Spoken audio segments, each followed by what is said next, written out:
I can't believe I'm here. It's kind of crazy. I have to go talk to this person first. This is not the run. I have to hold B, and that resets the RNG, and now I can actually start the game, because this is the debug system, which I used arbitrary code to enable. So I got to clear a bunch of stuff first, delete these ACE files and stuff, and now we can finally start the run. Okay. Did we have any names? Obviously, we have Bowie for Garrett. Do we have anyone for Isaac? For Isaac, we had Jumpman. Well, we have a bit of a character limit, so we just made it Jump. Jump? I'll take with Jump. A capital J. A double J? No, just a capital J. Yeah. Yeah. I mean, I can do Jump M. Jump M? Is that an improvement?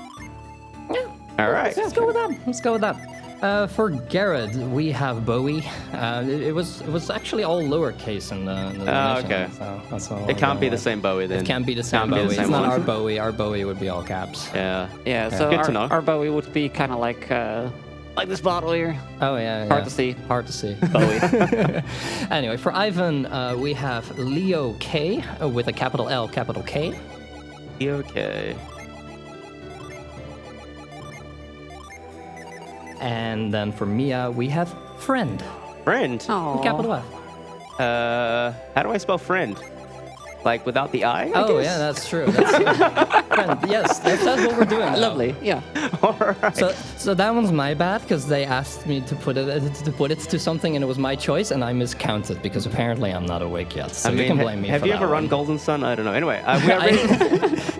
I know it's 5 characters. I just can't count. All right, we are ready to go. So We are ready to go. 3, 2, 1, go. All right.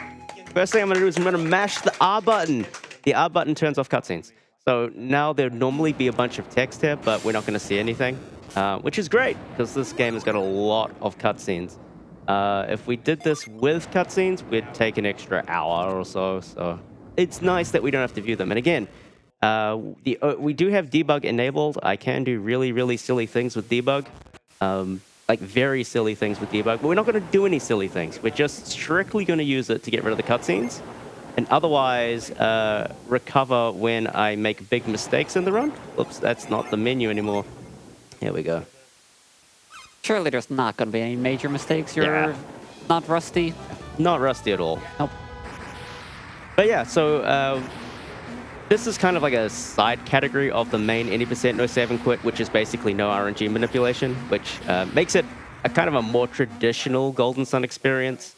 It's a side category because we're not doing any cutscenes, and I mean there is exactly one route difference that we'll see much later on. We have to talk to that guy because if we don't, he thinks he's alive and we'll jump up and waste time. But by telling him that he's dead or well, he just stays in the ground, which is nice. It saves time.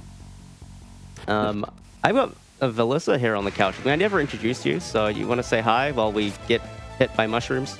Hi, I'm Valyssa. I also used to run this game at some point. I mean, you did more than that. You found some cool stuff, and you... I mean, true, yeah. Yeah. Just, it's been a long time, let's just say that. I mean, for everyone, it's been a long time. I mean, this is the 12th year I've been running this game. So, I mean, it's been a long time. And I'm Plexa. I think Cyd kind of introduced me. I am from New Zealand. I was just in the neighborhood and thought I'd pop by. Just around the corner. Just around the corner. Yeah. Anyway, there are 4 scripted encounters. We just got through all 4 scripted encounters. They're the same fight every time, but the RNG is slightly different, so we may or may not be able to run from them, but otherwise we just run from everything, and that's fine. Other than that, we're just going to do tutorial stuff. We're going to go get Jenna here and then go back and try and save Felix, who was drowning. Although you wouldn't know that because you can't read the text because we're skipping it all. But Felix is indeed drowning, and our mother has told us to go and go charge up our abilities and go and try and save him. Because that's what we do, because we're heroes, apparently. The abilities that we don't actually have yet. Because, also true, yeah. So like swimming. Yeah. So you can see Felix, he's kind of hanging on for dear life, and we've got an adult with us now. And the adult has abilities that can save him, if not for this giant rock. It's not a meatball. It is actually a rock. That's crazy. I know. Had me fooled the entire time. I know. Look, put some marinara on that, and you... Anyway, now that the boulder has, which we didn't see by the way, now that the boulder has annihilated Felix, we will run away from our problems, and we'll run straight into the baddies. So this is Satoru Minardi. You saw a text box. That means I didn't press R fast enough, so my bad. Every time that happens, I'm going to hurt myself a little bit. Inside, of course, not outside. Category invalid now, because there was I know. honestly. This is the one fight in the game, one boss fight in the game, which we can run from. So we'll run from it and die. And that concludes the prologue. I thought you were going to say that concludes the run. Really, really cool speedrun. Yeah. I mean, we can also do bad ending. That's also very cool. True. So now we're 3 years later. This is a very, very long cutscene. It takes like 7 minutes. Cutscene in my no cutscenes run? Yeah. So you might have already figured out that this isn't quite no cutscenes in the sense that Final Fantasy X patched them out because the game is really, really long and boring without them. It's cutscenes in the sense that there's no text. The animations still have to play out for the game to make sense. Again, this is an inbuilt cutscene skip option. This is not something we just modded into the game because our game was bad otherwise. They left it in here. Well, they should have left it in actually, but they didn't. They took it out with debug. Anyway. So we have to sit around and watch them do things, but again, we're still saving copious amounts of time relative to the normal speedrun because the normal speedrun's got lots of text. Yeah. And you'll see that some animations get kind of messed up from the animations being sped up and no text being in between. So Garrett was actually meant to have the big move hand on the pillar, but instead it was like a block away. Yeah. And there's going to be some more, let's say, interesting things. From that. You're going to see Kraden go on a diet. Oh, yeah. It's really great. This is actually the first time anyone's actually accepted this as a category. Which surprises me, because I think this is the best way to run the game, because there's less text and way less like mashing and hand stuff, which that hurts. It hurts after a while. Much better for wrist health, this game, this category. Everything's much faster. Anyway, you can see Garrett still make a buffoon of himself, so we're keeping the really important parts of the plot in the game. Yeah. All right, and then we're going to go on a journey to Kraden, because the plot of this point of the game is Kraden has...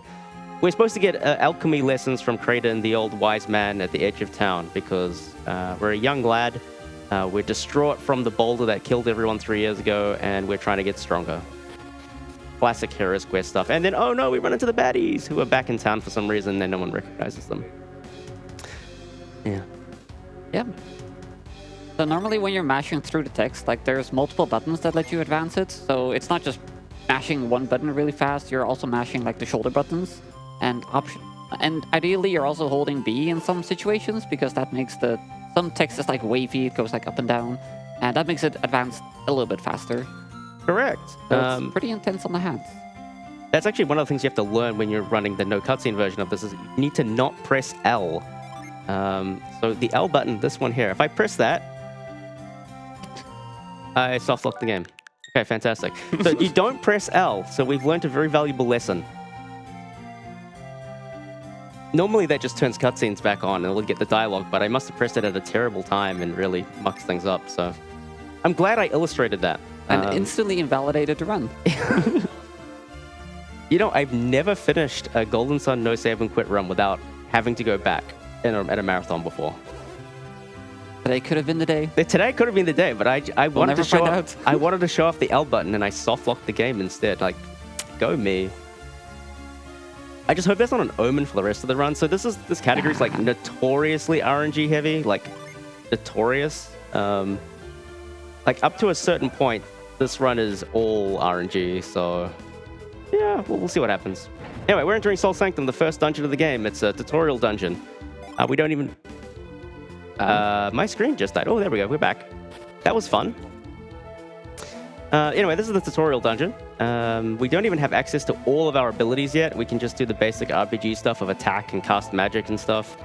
We don't even have Jin. We'll get Jin in a moment. So this really is a tutorial.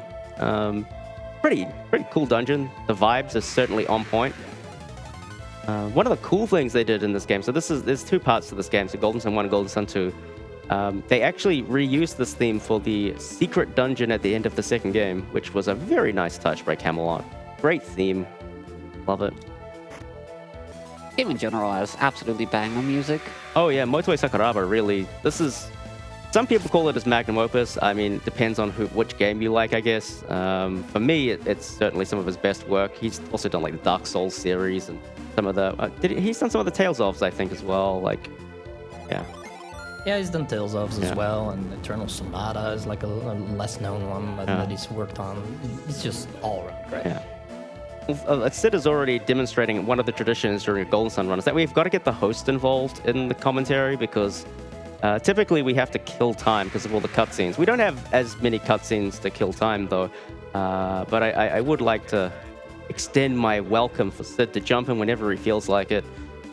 Sid, he used to run the second game, The Lost Age, a bunch. Yeah, there was... I want to talk about the time you trolled everybody by not doing Dullahan, but that's a different story altogether.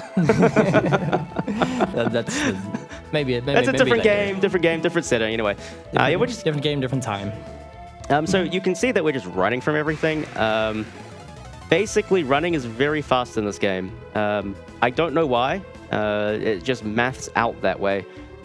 Inputting actions to kill things and then deal damage and then power-up animations and crit animations and stuff. Like, even though we're gonna, potentially fail a couple of times and enemies will hit us, it still works out on average that running is going to be faster. And in fact, we'll say that a lot. We'll say fleeing is faster on average a bunch during this run. So even this encounter right now, even though we failed twice and they all got their actions off, it's still faster than casting Flare twice and attacking them and whatnot. So, And it's also not really like we need the XP. No, we don't. This game is very harsh on XP. Like, compared to the enemies in the Lost Age, you get half the amount of XP for the same point in the game, which is kind of funny. Just gonna do a quick menu. And I'm in the wrong position. Fantastic. That's okay. But yeah, the main source of power in this game is going to be the Djinn, so whenever we get those, we'll elaborate on that. But yeah, basically, XP is not really a factor. Yeah, there's like one level threshold that I need to hit in the run, and it's extremely lenient.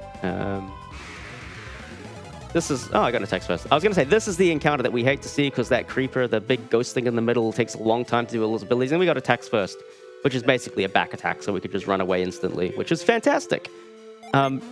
So normally this would be about 17 minutes into the run, so what's the time now? About 11? About 11, yeah. So we've saved 6 minutes, and now we're going to save 20. Yeah, this is normally a Kraden moment. Oh yeah, there's Certified Kraden moment. There are a lot of words being said during this part of the game. There is one more trick I need to talk about though, and it's this one coming up. I forget her name, but she was doing a very casual run of this game and accidentally did this trick. Not that one, this one, where you can push this block diagonally. What? I didn't even see that yet. That's wild.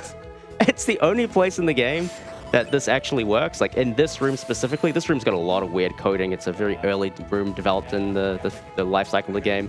But you can push these things diagonally. That's incredible. But that's it. Yeah, that was found by someone. I forget her name. She's not a part of the community. She's a friend of one of the people in our community, Relay. And Relay happened to be in her stream as she was playing this game casually and saw that, and he was like, what? Very fun. Gotta love it when just random streamers accidentally find something during their casual playthroughs. I mean, it happens a lot. I mean, sometimes it's not even random streamers. Sometimes it's active parts of the community who just do a casual playthrough and then find a door that everybody else forgot existed. That is in reference to the Bowie door in Golden Sun: The Lost Age, which led to us finding the best weapon in the game, hiding under a rock. That's not even hyperbole. It was literally hiding under a rock. Anyway, more cutscenes that we're skipping, which are fantastic. More cutscenes that we're skipping, that's fantastic.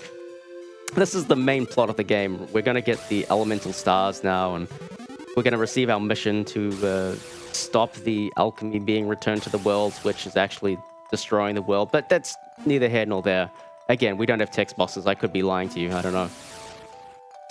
But this part of the game usually takes a very long time, and it's the point where I go, hey, Sid, do we have any donations to talk about? But we don't have cutscenes, so we don't have to do that.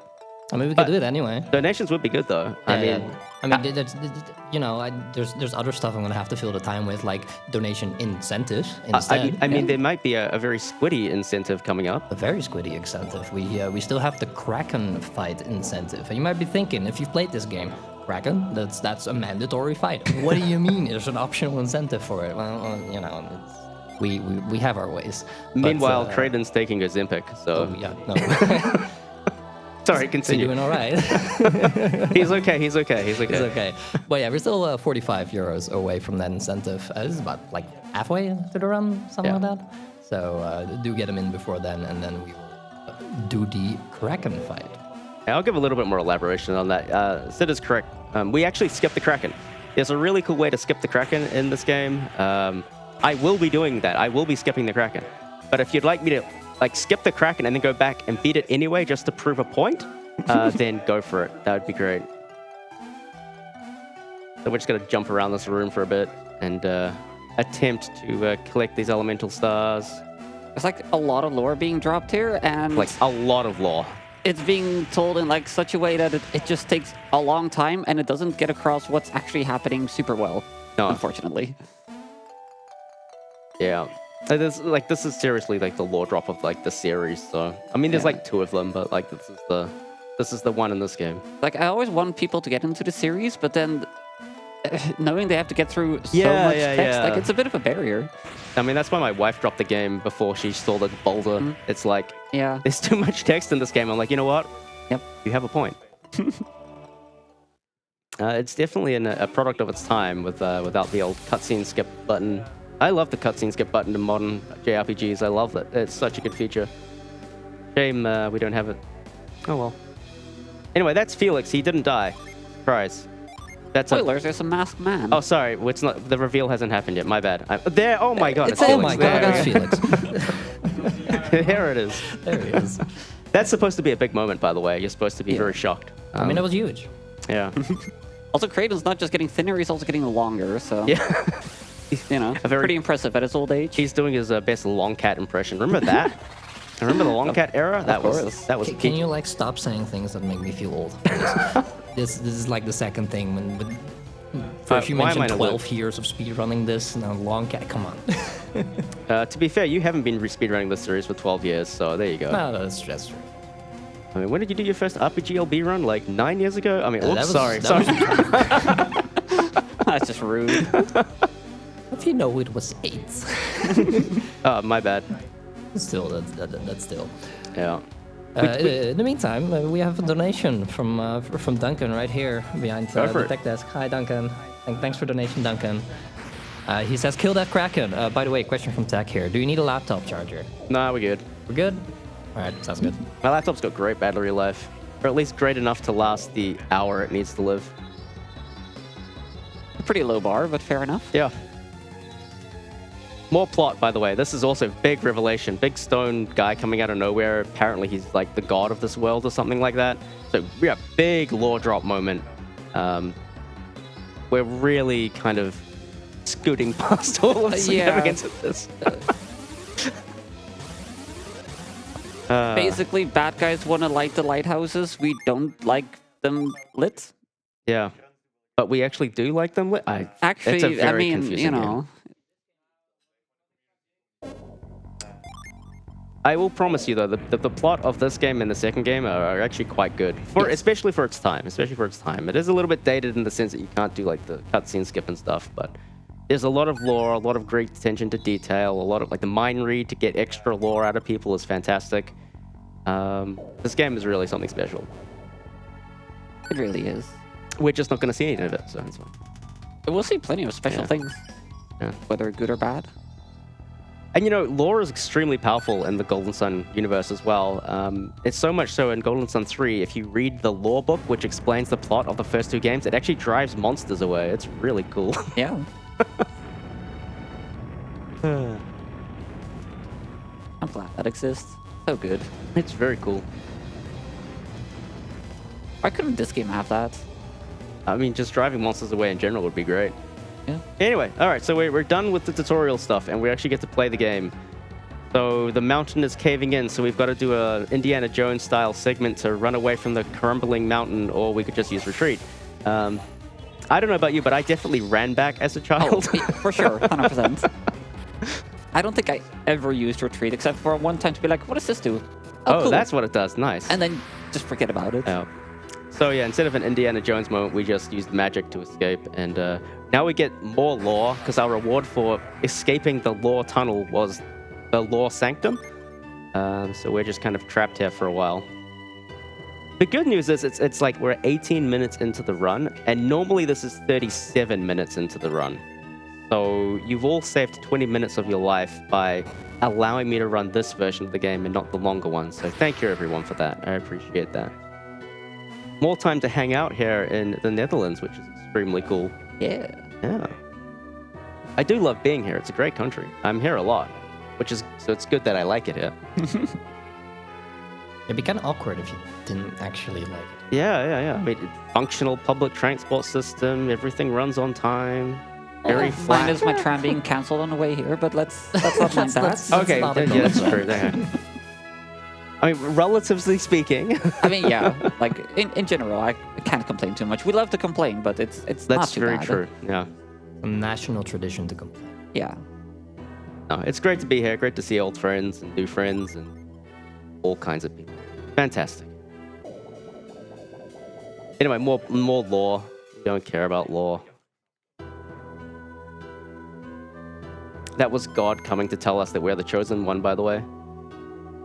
Which is ironic, because he already chose us. Like, there was a sequence that we skipped in the Elemental Stars area where he, like, magically does something to us, which we don't know what it does until the end of the next game. But that was him choosing us, basically. Very cool. To be fair, we could have just been lying about that. Now, actual people in that room saw that we are the chosen ones, so... I mean, we missed, like, Cloud Strife and stuff turning up because we skipped all the cutscenes. I mean, who knows, yeah. I forgot that happened. Yeah. Right. And the Zelda girl? Like, is the Zelda girl in the Lost Age? Oh, yeah, that's fantastic. There actually is a Zelda portrait in the Lost Age for some reason. Completely unused as. Anyway, this is Flint. Flint likes to talk a lot. In fact, this is the one unskippable cutscene in the game. So I will actually have to push buttons to get through this. It also defaults the text to normal speed, so it's especially slow.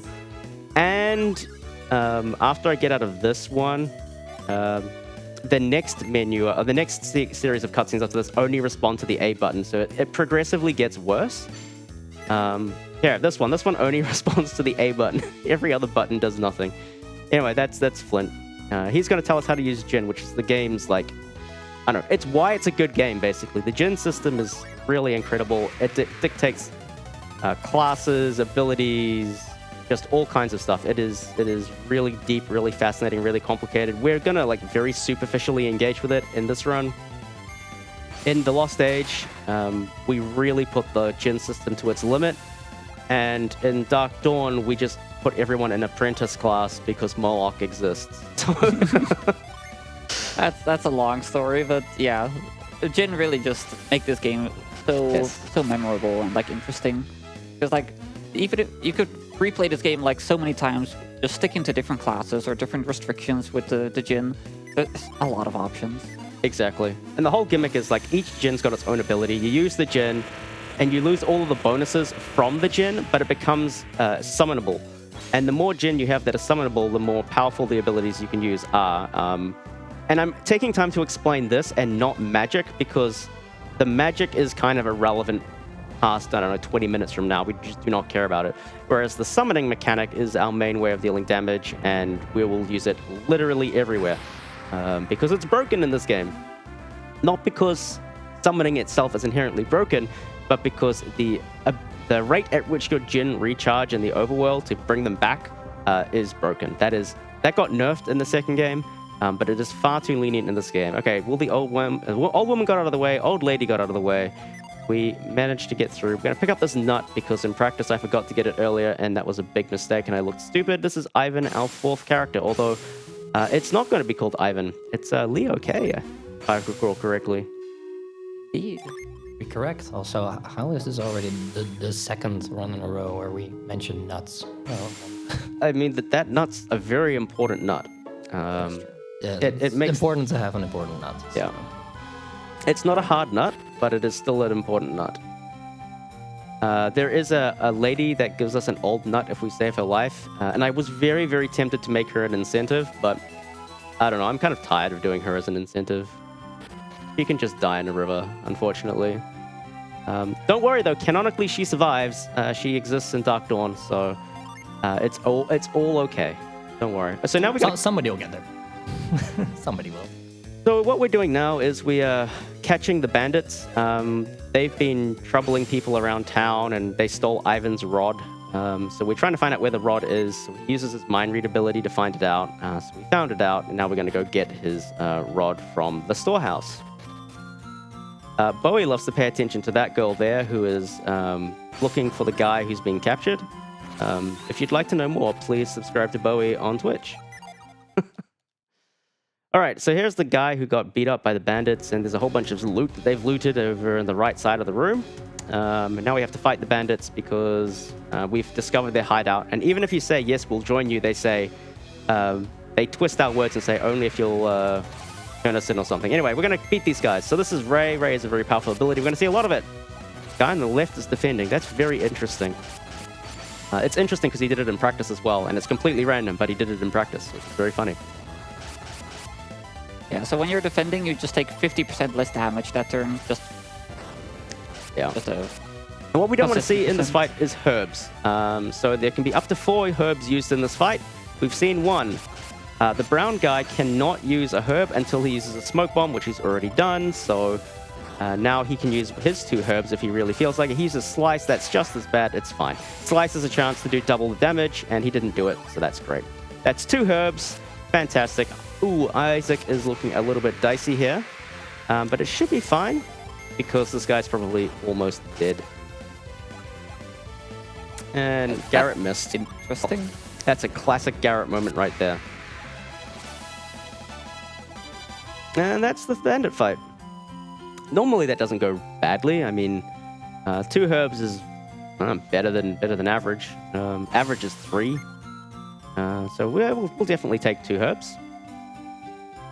Also, Isaac also got a magical attack. He's got Quake. We're never going to use it. No, never. I was like, Isaac has a magical attack, and then you said Quake, and I was like, oh yeah, he does. And he's got Earthquake, and he's got Quake Sphere, and we don't use any of them. We might use we might use Earthquake. Yeah. But where would you use that? Satoros. Oh, yeah, I guess. But wouldn't you have Spire at that point, which is just no, we cut so much experience from the throne, we don't have Spire anymore. In a while. But no, we'll get to that when we get to that. And there's a chance we use Quake Sphere to save frames and stuff. I mean, we're very much down the rabbit hole at that point. But yeah, by all intents and purposes, Isaac does not know any magic except healing. Like, his whole thing, like, the Earth class is kind of just about physical attack, and using magic doesn't scale with your attack stat, so... Except for a few abilities, which we will get to. And funnily enough, we were talking earlier about needing to hit a level threshold. And that's why we need to hit a level threshold, to be able to gain access to that ability called Ragnarok. But we'll get to that. We'll get to that. So we're going to talk to this guy. He said to see him on the way out. He gives us a Water of Life, which is a very rare item that's used to revive people. One thing in this game is that reviving people is kind of difficult. Like, you don't get revived until much later in the game. You have to go to a sanctum. Sanctums are really slow. And expensive, honestly. No, they're not that bad. It's like 20 coins per level. It's not so bad. Yeah, but like, if you're playing casually, like, I don't know. I feel like if you're just buying a bunch of gear, you might It does suck. Let's be real. Going to a sanctum sucks. So we pick up a Water of Life. The Water of Life revives us and can get rid of all of these awful problems. Except for the fact it sells for a lot of money. So I'm going to use it for that purpose instead. So we're going to go up here. Oh, Ivan left, by the way. He went to go try and find Hammett, his adoptive father, who's been captured by the evil people up north. We'll never resolve this plot line, so unfortunately he's going to stay there. Ivan could not break in, and so he's come to our aid. And he's also hit on the Ozempic because he's starting to get a little bit thin too. It's an epidemic in Wayard, what can I say? All right, so now we're going to go into Goma Cave, which is kind of like at this point, I like to joke, oh, we're finally playing the game now, because, well, it's not even a joke. We are actually playing the game now. I am looking to take exactly one. I was already standby. I want to find exactly one encounter in here. I don't care what it is, as long as it gives me enough experience for Isaac and Garrett to level up. This would work. Will it work? I don't remember. No, I don't think this works. Anyway, it doesn't matter. We'll find out. We will find out. It'll work for Isaac. Isaac's 1 experience short of level 3. It did work. Yay! Okay. Ooh, And we got an extra herb. Fantastic. That saves me like 0.5 seconds later. That's awesome. So I've taken my exactly 1 encounter, and now I'm just going to run from everything else because basically I want to get that level as early as possible to help me run away from things and to get enough stats so I can beat this Jin later on, because not all Jin will join you that are friendly. This guy up here will try and fight us, so we need to be prepared to fight him. I mentioned that I get the level to also help run away from things. The way this game works is that fleeing is based on level difference. So if you're the same level as the enemy, which is an undisclosed figure that exists in the game's memory that I know because I know this game, but the casual person would have no idea about. If you're the same level, you have 50% chance to run. And then for every level above or below, you gain or lose 5% chance, basically. Scale that as you need to. It is possible to have negative flee chance. We will get to a point in the game where we have negative flee chance, but that is a much later problem. Right now, our flee odds are around 35 to 40%. So we're getting good RNG, actually. We've only failed once. Much better than average. This is a good Goma Cave. And now that I've said that, we're getting caught by surprise, triple zombie. Oh, no, it's fine. Never mind. And also, I anti-jinxed myself. I mean, hey, if that always worked, that would be lovely. But yeah, every time you fail a flee, you get a flat 20% increase in flee chance. So that's really nice. So eventually you'll be let go if you just try often enough. Yes. So even though you may fail the first time, the second time, you're even more likely to succeed. So if the decision was at the start, yes, fleeing is the right strategy, you're even more incentivized to run away afterwards, which is funny. Yeah. All right, so we're beating up this guy here. It's, what am I doing? This is a Forge. It's a Mars Gen, Fire Elemental. In theory, should live on Garrett, but we'll probably spend, like, no time on Garrett at all. It's actually going to be on Ivan most of the run, I think. Or Mia. I don't know. It doesn't matter. It's not Garrett. That's the important point of my conversation here. Why did this guy talk to me? I pressed R. Oh, well. Anyway, that encounter can actually be kind of scary because he does have some powerful attacks. So if he focuses the right person twice in a row, could actually end up dying. Yeah, I mean, we take... Basically, I've done a whole bunch of stuff that, like, I'm not really explaining because it gets very technical. I skipped an encounter. That's very cool. I knew what my agility was on Isaac going into that fight because I've been tracking level ups and things like that. So I knew that fight was going to be safe because I had priority to heal and yada, yada, yada. It's not interesting. It's fine. The fight can go wrong. It didn't. We're living. Now we're going shopping. So if you have a favorite shopping emote, please spam it. Big fan of Morshu, please. That's a pretty cool one. Do you have a favorite shopping emote? Gotta be Shop Girl. Shop. Oh, that is a fantastic one. Got my own, love emote with Shop Girl in it. Good stuff. Just saying. Unfortunately, Shop Girl's not in this game, but we love her all the same. So we're just buying a bunch of gear, mostly defense, because defense is like actually relevant at the start of this game and basically never again. But Satoros is sufficiently difficult that this armor actually does make a difference. And it helps us flee, so we're going to do that. Anyway, fantastic. We've done our one shopping trip of the run. I would talk to this pot of water to get a herb, but we got one randomly, so I don't need to do that. Which saves, like I said, I think like half a second in doing that. Pretty good. So we're going to run around town. We're going to pick up another gen. So we've currently got an Earth gen, a Fire gen. Now we're going to get a Jupiter gen. This one's, what is this one? I forget what it is. Oh, it's Gust. That's right. It's just a number to me. It just has no identity. No, Gust is a good friend. Unfortunately, we don't use it very often, but whatever. It's not Breath. Breath is the first gen of the Lost Age, and that's crazy. Anyway, we're not playing the Lost Age. Let's stick to Golden One. Otherwise, I'm going to not stop talking about the Lost Age. Gust at least helps us get into a faster class and also just inherently gives some extra agility. So yeah, that was kind of what I was alluding to, and that it was just the number. I was like, oh yeah, go fast, Jin. Big fan. All right, we're still not finished powering up, so we're actually going to take a detour. So you can go two ways here. You can either go north to, what's it called, Emil and Mercury Lighthouse, which is very dangerous. Please don't attack Ivan. You know what? Wow. Oh, wait, I didn't go back far enough. So that is very unfortunate. I'm still going to take damage here. And then I'm going to do this. Okay, fantastic. That saves me running back to the Sanctum and doing stuff. And seeing as I already soft-locked the game, I don't feel too bad about that. Them all ganging up. Normally, that's not legal. Don't do that in your actual speedrun. That's true. But what I will say is that's also incredibly unlikely to happen to the point where it's like, 1 in 30 runs will have Ivan die at this point of the game. Yeah. Unless you're Blueser, and then the odds are like 1 in 20. Just marathon things, you know. Just marathon things, yeah. It's fine. We've got all the things. All I do, basically, is just hit Bilibin on the way back. It just was a little bit of annoying time, which, we can do without.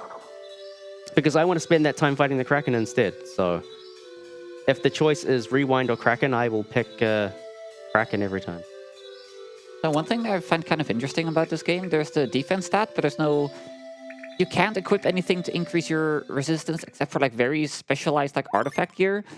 So for the most part, to help survive like magical attacks, there's not too much you could do except just get more HP by leveling up. And Jin. And Jin. Because Jin come with a little bit of basic resistance with them as well. But yeah, Val is completely right that defense is honestly very useless. Most things will start using magic later on in the game, which deals magic damage, or synergy damage, I should say. Or elemental damage, I think is the correct one. Jeez, I'm very off today. I mean, there's also non-elemental magic, technically. Oh, please don't get me started. But yeah, so there's only a few pieces of equipment that will do that. I'm going to talk to this pot, though. I'm going to grab this apple. Apples give you extra attack, so write to your doctor and let them know that you're buffing your attack stat every time you eat an apple. That's relevant for a couple damage ranges, so we'll consume that later. We'll keep running away from things, and can we stop hitting Ivan, please? That would be fantastic. Awesome. So we're on our way to pick up Granite. Granite is one of the strongest Jin in the game. Even though it's like not as strong as Flash, it's still probably on par, if not exceeding the utility of Flash, simply because you get it before anything else in the game. So Granite is the whole reason we've done this detour. Everything else to this point has been superfluous to our main quest. Please don't attack Ivan. Don't do it. Oh, please my don't do goodness. it. Don't do it. See? Okay, there we go. Everything was fine. I promise you, this is marathon RNG happening right now. This is not normal. Don't worry, you'll get Tunnel Ruin Skip. Surely. No one has had Tunnel Ruin Skip. It doesn't exist. Everyone who claims to have had Tunnel Ruin Skip is a liar. We'll get to that later, but... I have seen it in videos. They lied. Anyway, we will complete our detouring to get Granite, and we'll continue on our way. Now we will actually go to Emil. You could have actually gone this way and completed half of this quest line, and the game actually expects you to do that because Tret, the fight that you do on this side, is much easier. But it's much faster to do all of Tret in one go, so even though we've detoured to get Granite, we'll come back and do him later. Anyway, we're going to go in. Yeah, because it's basically like a dungeon that leads into another dungeon. And Very you have to go through the very first dungeon like twice if you do Tret first, because you go into this... You finish the second dungeon, you're like, oh, I can't help this guy. You have to go to the Mercury Lighthouse, do all that, and then track back through the entire first dungeon, which probably takes a couple minutes. So Exactly. It's not great. It will be obvious once we get there. We will eventually do it. Also, the reason Granite's so useful is because it's basically a defense for every member of the party, but they can still act. Like it's a... No, wait, is it 40%? It's 50. No, it's 50, exactly yeah. It's exactly defend, yeah. The other reason we get Granite is that it gives us the level 2 Venus summon called Ramses. And Ramses is very good. Yeah, I do need Gus set. Ramses is very good. Game, would you like to demonstrate? Why, thank you, game. And the summon animations are certifiably very cool. Very cool, but we skip through them. So Ramses is really good. That was a 3. That's annoying. Ramses is really good because it's a really, really fast animation. Like, really fast, as you could see. So we're basically taking encounters here until Isaac gets to level 5 or thereabouts. After that, we'll start running away from things again. All right. these ghouls are good experience as well, so we're very happy to hear them. That clicking noise lets me know that my Jinn have come back, so that's why I dive into the menu and can do the things with them.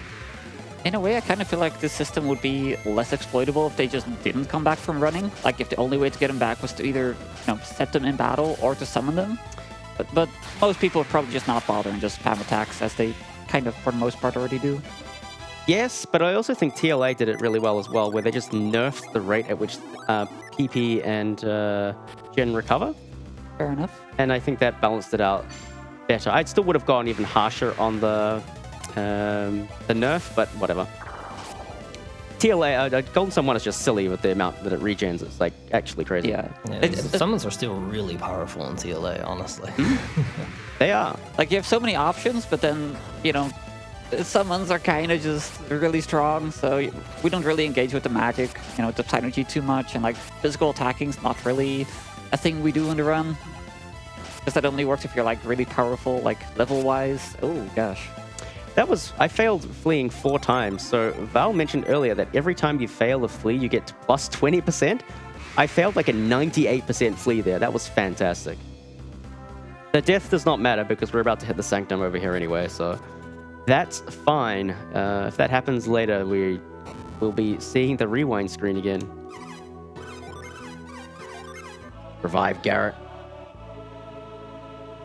One for the Garrett fans. Talk to this girl.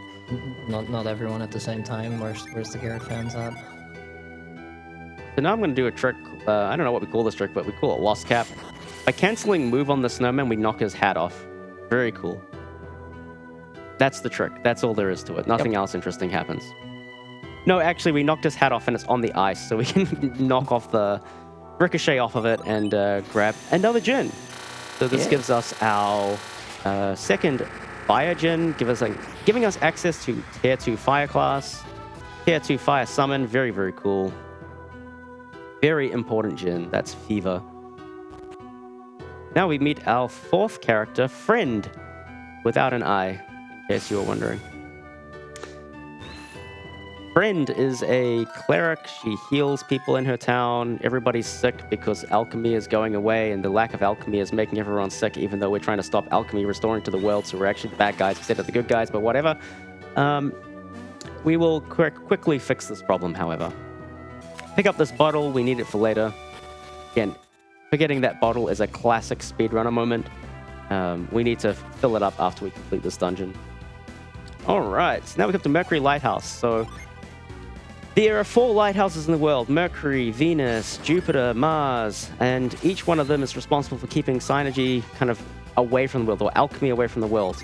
The elemental stars, when thrown into a lighthouse, will bring alchemy, or reactivate that lighthouse and bring alchemy back. So the baddies at the start of the game in the lore dump stole the elemental stars off of us and are here trying to light the lighthouse. So we're going to go stop them, and obviously we will be successful because we are the protagonists. I actually could have skipped that cutscene, I realized. My bad. My bad, team. Anyway, this is a lizard. The lizard man, specifically. It's true, it is a lizard man. No notes. It's kind of funky because there's like another type of lizard enemy that looks less like a man. They're kind of just like normal, like salamander guys. Yeah. A lot of interesting creatures, which also exist because of alchemy being in this world. Something like that. Yeah, like there was this one cutscene like before you enter Vault where it's like the stones are falling from the sky and then hitting like animals. Oh, turns them retreat glitch. We haven't explained the retreat glitch. Can you explain it while I do a menu? Yeah, so when you can bind synergy to shoulder buttons in this game, so you can quick cast them. So when you do that for retreat, normally it would just use them. Use retreat and send you back to the entrance. But if you don't have enough synergy, PP, so less than 6, it tries to use it, and then internally it like sets your room ID to the first room. So it checks whichever door you then enter into from the first room of the dungeon as opposed to the one you're actually in. So you're basically wrong warping. So we just wrong warp, by the way. Yes. And that's a big deal because this is like right near the end of the dungeon. So we literally skipped everything. And Ivan died already. This is a marathon. Incredible. This is a marathon. Fantastic. That's okay though. That would be a reset, 100%. But that's okay. We have our magic go back button. And Thank you, Switch NSO, for making this run Honestly, marathon safer. yeah, I mean, otherwise I'd just save the game and have to reset the game, which is fine. I can do that, but carrying that... Then you're breaking the other rule of the category, so... Exactly. Yeah. But yeah, retreat glitch is really cool. It also lets you just completely skip Mia if you want to, because we could have just done it before getting her into our party and just get to the top of the lighthouse. Also has some interesting effects. It's also like a subcategory that exists. Yes, it is a subcategory that exists. What am I doing? There we go. That looks correct. Also, this Ginny is like insane. He goes really hard for no reason. So when we do the mealist category, I would fight Satoros before fighting this guy because he's that scary. This Jin is a demon, absolute demon. It's sleet, by the way. It's going to give us access to tier 2 water, which is fantastic. Origin, very useful for the Satoros fight. The Satoros fight is infamous as one of like probably the most iconic fights in all of Golden Sun. We're going to go do that. Yeah. So we're right near the end of the dungeon, so obviously we're going to retreat to go back to the start of the dungeon to finish the dungeon. No, this will make sense in a moment, because we're going to do another retreat glitch, which will take us right to the top of the lighthouse in a much faster way than would have otherwise happened. So. Also really interesting how in the second game they changed how treasure chests work, and they're like bound by ID per map. So using retreat glitch in the second game actually lets you like wrong grab chests and like, you know, even go into like garbage data for like when you open a chest and you might end up getting, you know, the strongest sword in the game. Happens. And it's all because they changed how the chests work internally. I did not do that menu correctly, but that's okay. We got there in the end, and that's what matters. Normally, when you do this cutscene in this manner via the retreat glitch, you get Jenna's face appearing twice, but we're not seeing any cutscenes, so we don't see Jenna's face twice. So, sorry for all the Jenna face fans out there. It's me. I'm Jenna face fan. Me too. Imagine just 2 Jenna faces sticking on the screen. Yeah. Definitely. And one of them gets kind of like cut off by another one. This is all true. All right. Oops, I turned on the slow thing. So Satoros is a pattern-based boss, unlike everybody else, except there's 2 pattern-based bosses in the game. Satoros and the Manticore. We'll fight them both. Which means that based on his actions, I can predict what he's going to do next, and that's going to be important because this guy is really hard. Eruption. That's a pretty good starting point because I know exactly where he is in the cycle now. Yeah, Eruption's the only move he only uses once, so we always know where he is. Whereas he has like 3 attacks, 2 fireballs, and 2 heat flashes, I believe. Correct. 3 attacks, 2 heat flashes, 2 fireballs, 1 eruption. Yep. Yeah. And Eruption is also like the scariest one, so if you get that on turn 2, it's... It's also why we bring Granite, because if I didn't have Granite up there, I am literally just dead. So Granite makes this like much more approachable than what it would have otherwise been. Actually defend, this is exciting. Living life on the edge. There it is. And I healed Ivan, didn't I? Oh man, I'm good at this game. So Ivan is in the bulkiest class he can possibly be in, because if you've played this game, you know that Ivan is basically paper. So we put him in the 2 Mars class, and now he's not paper. He's actually one of the tankiest people on this team. In fact, he is the tankiest right now. Sentences you never thought you'd hear a Golden Sun runner say. But no, he has actually got quite a bit of bulk. He's also faster than Satoros. Between the Mint and level 6, which we got off of Sleet, he's faster, so we can actually do things with him. Now, what am I doing here? This is a... Oh, Flint turn, that's right. Yeah, so for each permutation of like where he starts in the cycle, a different set of actions will be optimal, so... I misread. We basically just have a script. Rather than make my life awful, I'm just going to make sure I do the right action instead. Plexa would know how to save this, it's just... It would be annoying. Yeah. I want to fight the Kraken, and I need time to fight the Kraken, so we're going to do that instead. Please, make me fight the Kraken. We also need money to fight the Kraken, about 35 euros more, so do get those donations in. They also go to a wonderful charity mind. Exactly. I'm doing my part. You can help. So is the cutoff like after we've skipped him or like after the run? I am saying before Colosso, Gotcha. All right, sounds good. which is more or less exactly the same point at which we'll be finding him regardless, because, well, we'll get there when we get there. Thanks for setting me up for that plug, by the way. I was going to work it in after the fight, but you know, this works. What can I say? Also, I just realized we never really talked about the menuing in this game. You might notice Plexa's going a lot faster than you would have done it back in the day. And that's thanks to a little thing we call menu gliding. That was not fast. That's called debug mode. So you can press, D-pad to the sides to, swap to the sides to the other options. Up and down also work. But also, if you press a direction that goes to the side, like, right or like down, and then you press select or you press start, then it like doubles that input. So to get over to the summon menu, you could just go like right down, select start, and you just get there like in one smooth movement. Yes. Unfortunately, debug mode, if you press select and start at the same time, it goes into frame advance mode where everything just kind of stays still until you press a button. So if that happens, that means my select and starts were not disjointed enough. So it's almost like the game saying, you were bad, be better. I was like, okay, game. Fair enough. Well, since I did have a plug planned for this particular part, I'm just going to plug something else. So if you would like to support the event itself alongside the charity, and you're like, I want to subscribe, but I don't have any additional money to subscribe, but I do have Twitch Prime, then you can support the event basically for free by using your Twitch Prime sub and get access to the channel's exclusive emotes. That's good. Exactly. They're good plug. emotes. They are really good emotes. Yeah, I'm quite happy with them, dude. They're cool. I'm gonna post some in the chat right now. Because I can.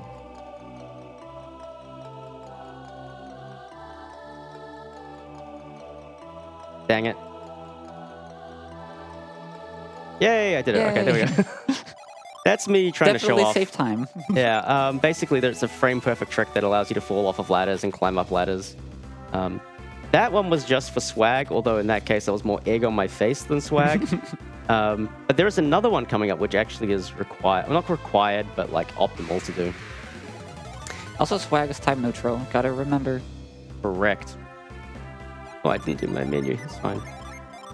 But yeah, basically you can buffer an action onto a ladder. So you can... The way this was originally found by me is I was holding like up to go onto a ladder, and then I was opening the pause menu on like the 13th frame after 12 inputs of like holding towards the ladder, and I was able to open the pause menu on the ladder. And you can just kind of like save the game, and then your position, like your height is offset, and you can keep repeating it, so we call that the infinite climb glitch. But then someone else found that you can actually input a D-pad direction as well as your 13th frame, and that lets you just like, in this case, get off the ladder while also inputting down, so it puts you at the bottom of the ladder instead of climbing on top of it. And you can do the same going up, and I hope we get to see that later. Yeah, hope so too. Yeah, nothing interesting is happening. Now that we've beaten Satoris and we're on the way back, everything is much weaker than what we were, or what we are. So we can just run away from stuff again. We will cast Avoid. Avoid is basically repel in Pokemon. So if you recall my conversation a long time ago about levels and enemy levels being hidden and all that stuff, if your party level is above the average level of the area, then Avoid works, and you get no encounters, which is fantastic. If you're below the expected level of the area, Avoid does nothing, despite it saying it reduces encounters. So the tooltip lies to you. But that's fine. This is the one point in the run where we can actually use Avoid, so we're going to do it. Bye, Jill. Bye, Jill. That's Jill. She's a tree. Normally there's an incentive to save her, but like I said, I'm tired of doing that. But don't worry. It doesn't matter what we do because she lives canonically, so it doesn't matter. It's okay. She lives. She's the woman who puts you into the Phantasmal Bog sequence, for those of you Dark Dawn nerds out there. All one of you are like screaming right now. Come on, there's at least two of us. Oh, I yeah, believe. I was going to say there's two of us on the couch. That's not great. All right, so now our Good void's game. not working anymore, so we will get more encounters, but they're very, very weak relative to what we've previously had. So we're just, again, going to run away from everything. I promise you, we will stop running away from things soon. But running is indeed... Fleeing is faster than average, so we'll be running a lot. Yep. Enjoy the soundtrack. Good. Do you have a favorite track in this game? Since childhood, it's always been a Satoru's theme. It's just too good. With or without bells? Without. Hell yeah. Sid, what's your favorite theme? Probably Venus Lighthouse. Oh, good theme. Honestly, good choice. very, very good choice. I think. Plexa, what is yours? I know what it is, but hey, feel free to let us know. What is my favorite theme in this game? In this game, I don't know. In the Lost But you Age, don't? it's the Ageshio and Cast Battle theme. I thought for sure you were going to say it was the Elemental Stars theme. That's a very good song. Very good song. I agree. But I mean, Venus Lighthouse is really good. I know Elemental Stars is Bowie's favorite theme. Oh, So, yeah, So, it's- you know, you shout it out. It's a fantastic track. There are a lot of good tracks in this game. If you want to let us know your favorite track, just plop it in a donation comment, and I'll read it out for you. Yeah. Speaking of which, I have a donation right now. Some guy named CriticalCyd, I don't know. Sounds like a nerd, but he's saying, I'm doing my part. That's 10 euros to Kraken. So, gotta put my money where my mouth is, you know? Hell yeah. Thank you, Sid. Oh, you're not doing the swag entrance? I mean, I could have. Yeah, but you didn't. There are a lot of things I can do that I'm not doing. I'm not letting the intrusive thoughts win. Not yet, at least. Like Bluezer, another great runner of this game, will go for the instant climb on every one of these vines and get like 2 out of them, 2 or 3 of them. Yeah. Oh, I did it. Let's go. Oh, okay. That probably is saving a little bit of time. But I'm very bad at that. I'm actually much better at the ones where you fall off the ladder than climb up the ladder. I don't know why. That's weird. It's annoying that the only one that's useful is the going up the ladder one, so... Yeah. Except for the one that's, you know, at the end of this dungeon. Like falling down in front of Tret. Oh, yeah. But I mean, who would do that? That's crazy. Yeah, it's, you know, you're trying to go from like holding one side of the D-pad, or like in this case control stick, to another one within a frame, like with no neutral in between. You know, frame perfect at 60 FPS. It's not the easiest thing. So Plexa, you use a summon that you couldn't use.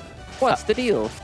Oh, as long as you have the things ready by the time you use the ability, it'll actually work, which makes for some very slick fights and stuff. So I'm using Flint. That gives me 2 Venus Djinn in a typical standby and allows our friend Bowie here to cast Ramses. We're also getting our second Jupiter Djinn, which is fantastic. That gives us 2 of every element.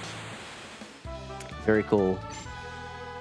Freeze is actually really good against the Tauros as well, because it gives you a whole big buff of elemental resistance, which is great for surviving things like Eruption and Fireball and things like that. So, unfortunately... it's actually kind of nuts how big of an increase it is, because you don't have many tools to increase your resistance, and this is just plus 40 for the entire team. I think it works out to about 30% damage reduction or something like that. It's like very substantial. Like, for being a stat that you can't just buff up with gear, like, it's really big. As a kid, I never used it because, you know, just big attacks go boom. But, like, it's actually really, really good. All right. Let's go fight Tret. Tret has turned everybody to trees, so that's kind of a bad thing to do. So we're going to teach him a lesson. Then realize he's also been corrupted, and then help him out with a bottle of water that we found. Also, yes, he has a face inside of his body. Don't worry about it. What am I doing? For all we know, we all have that. I don't know. Never seen it inside of my body. Fair enough.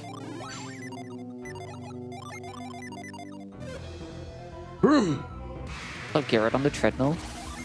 Love to see it. Sometimes the animations just kind of glitch out and they keep walking even when they're not moving. Consequence of the debug mode, but that's okay.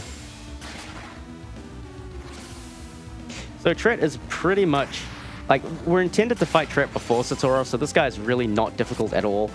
He can only make our life a little bit more difficult, but we're never going to lose to this guy. It's just not possible. He can use I'm pretty sure Blueser has lost to him. Blueser has done many impossible things. What can I say? And This ability here is the only thing that can lose time. yeah. At the very least, I know Blueser has ended up in a situation where everybody was asleep, which is, as you might imagine, quite terrible.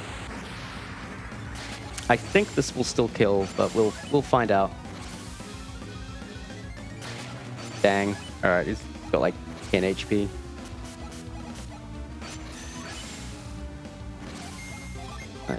That. So yeah, right there we saw that Garen didn't have any fire-up synergy, and that's because he's in a different class. So sometimes classes are like useful, sometimes they take a while to get useful, like they might not have any useful synergy at all until later levels. Yeah, I think that's one of the reasons people didn't engage with it as much in the first game. Yeah. It's the mono elemental classes, as in all element the same person. So Isaac gets earth, Garrett gets fire, etc., etc. They're very, very good. You don't really need to experiment, and most of the experimentation just kind of feels bad. But that's okay. In TLA, the sequel, they kind of fixed all that, and it's a lot easier to experiment and a lot more rewarding as well. Yeah, it's like by default they have some moves, and then when you go into a different class, and then you only have a buff. Like most people are going to be like, okay, that sucks. Yeah. I'm just not going to bother. And levels in this game are really hard to come by because again, there's less experience just in general. So anyway, we've healed Tret. We got a prophecy from Laurel. Is that Tret's wife? I don't know. I don't think they ever really specify. I mean, they're trees. I mean, they're also just kind of hanging out. They're kind of hanging out. They don't really have much of a choice but to hang out with each other. So they are kind of stuck there. Yeah. Yeah. Yeah, Tret's life partner. We'll go with that one. Yes. If she gives us a prophecy about stuff, and she tells us that the bridge is open, which is great, because previously this guy over here was a tree, and we were kind of stuck. Now we can progress the game, which I know we've all wanted to do. We're finally into the mid bit of the game. We're an hour into the run. Normally this is like an hour 30, so. We are saving some serious time. We've just been blessed by water. Yeah, that's a mistranslation of breath. Yep. They fixed it in the Lost Age, but I still call it water blessing. Just out of principle. Hydration reminder. Oh, yeah.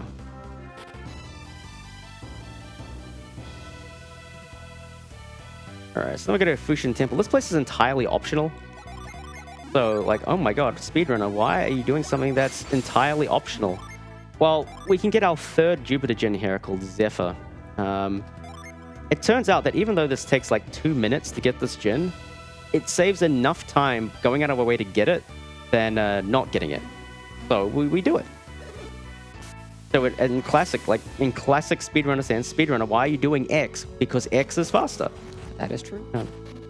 There have been many people, mostly me, who have tried to skip this gen, and I have not been successful. So, yeah, it's not happening. And you'll see why. It gives us the third tier of Jupiter summons. Of course, I get this encounter. And the third tier of Jupiter summons is, by all means, crazy good. That's awkward. Yeah, that's really awkward.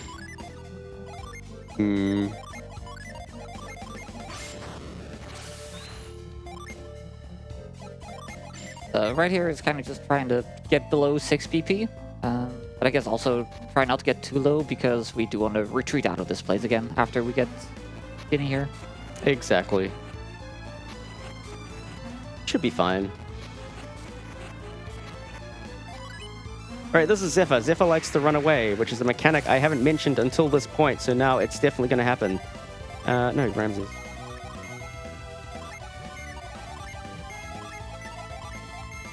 It didn't run away. That means Quartz is going to run away. Fantastic. So every gen has like a 11% chance to run away. And that just loses time. It really doesn't feel like 11%. It's like at least double that. That's how it feels. It's 90% if the runner's got pace. Yeah. You could trust him on that. He's a math major. He knows how this works. Yeah, numbers. Yeah, numbers are my friend. So the problem is, like, if they flee, they disappear from the overworld until you reload the room. So you can't just instantly refight them, they just disappear. I almost want Quartz to run away just to demonstrate that, but I'd also like to fight the Oh. Kraken, so... yeah.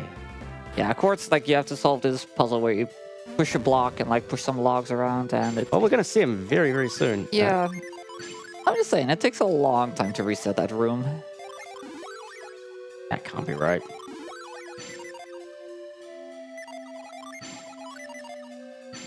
Okay, here we're gonna see the power of Rockney. It's pretty fast. This is Prockney, the tier 3 summon. It's the fastest thing in the game, aside from just attacking, and attacking is bad. Prockney is good. Very good. So I'm setting the Mars gen on Mia after every rotation, after every time I dive in to stand by all my gen to prep them for summons, because it puts her in a fast class. And that means she can do things faster than most enemies, not all of them, but most. And every now and then, we're gonna Bram say, every now and then Ivan won't be able to kill them with Prockney, and we'll have to do something else, and that will help, basically. I hope we get to see that. So far, we've just cleared trash. Here's a good example. So here we're using Prockney with Mia, because just a little bit of damage from the Whirlwind will allow us to kill both of these guys. And normally after you cast a summon, you get this animation of your elemental power going up, and it only takes like 1 to 2 seconds. But if you end the fight with the summon, you don't get the animation. So it ends up saving a bit of time to have the summon be your last move as opposed to the first one. Correct. So we always try to end on a summon if we can, but it's not always possible. So. And an interesting thing is, Ivan, because he is the Jupiter adept, he will deal more damage with the Jupiter summon. In this case, it doesn't matter, but it can matter who uses the summon. This was Quartz. He didn't What run a away. good boy.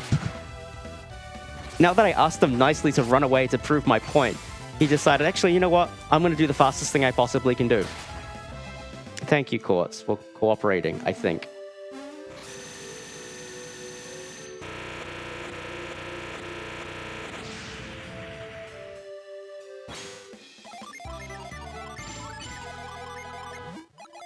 So now I'm going to start setting Quartz instead of Forge on Mia. It's exact same reason. It's just at the top of the menu, so it's just slightly faster to do that. Yeah, they always go by elemental order rather than the order they were acquired or any free order. It's just Flint will always be at the top of the Venus Genie, and Venus Genie will always just be at the top in general. Yep. And now we go out of our way for an annoying encounter. Fantastic. No, we go out of our way to get one of the few items in the game that are worth going out of our way for, and it's the Elven shirt. Why, Val? What does the Elven shirt do? It lets us go fast. Wow. That's why. What a cool item. Yeah, so it's actually a multiplier to your agility. So when you put it on someone who's already really fast, like they're still going to be outspeeding stuff endgame, even when we're like way under leveled. Which is nice because the endgame stuff hits pretty hard. So if we can kill stuff before then, pretty good. And in the meantime, it always also ends up on Mia and at some point Garrett. Is that still on the route? I mean, if we fight the Kraken. True. So someone has to wear Garrett's sweaty shirt. But yeah, right now we're still kind of keeping up with the expected level-ish. So we can afford to not give the Elven shirt to Ivan to have him outspeed things. And now we can just give it to Mia to outspeed things, which is fantastic. It saves us having to set things. We're almost at the end of this dungeon. Very short dungeon. Nice encounter. Yeah. We're going to fight what's called the Killer Ape. Normally the Killer Ape is actually statistically weaker than Satoris. I got a Crystal Powder as well. They're just throwing everything at me. It's a shame I don't remember any of the backups, so it's fine. Yeah, this guy's actually weaker than Satoros, so it's not... He can be annoying, but like very unlikely to straight up kill the run. Yeah, he's got like one threatening attack, and it is pretty bad. And then the rest is just like he can just do nothing essentially. So it's very, very hit or miss, this boss. Ah. Yeah, so the one ability I don't want to see is like Warcry. I think it's called Warcry. I don't know. Oh yeah. Bind is okay. Especially when it does nothing. Bind, it prevents us from casting magic. And since we're doing summons anyway, that's not that big of a deal. So it didn't work, so it's fine. Now we just throw summons at it.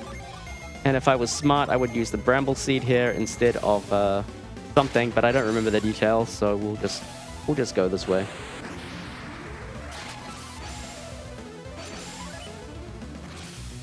We never explain what Zephyr does in battle, because I used it first, and it's very important. That is true. Zephyr doubles our agility. Yeah, it's crazy, honestly. Okay, Warcry. Warcry can take away the action of someone, but only if they haven't already acted. So we already acted with Mia, so it was fine. So yeah, this guy did nothing. Guy's like an asterisk at the end of a sentence. It's kind of unfortunate. But yeah, he also has this attack that can like deal more than half of your HP and damage. Oh, that in one one. turn. Yeah. I forgot about that. Let's pretend I remember what it's called. But if he uses that on the same person twice, like they're probably just dead.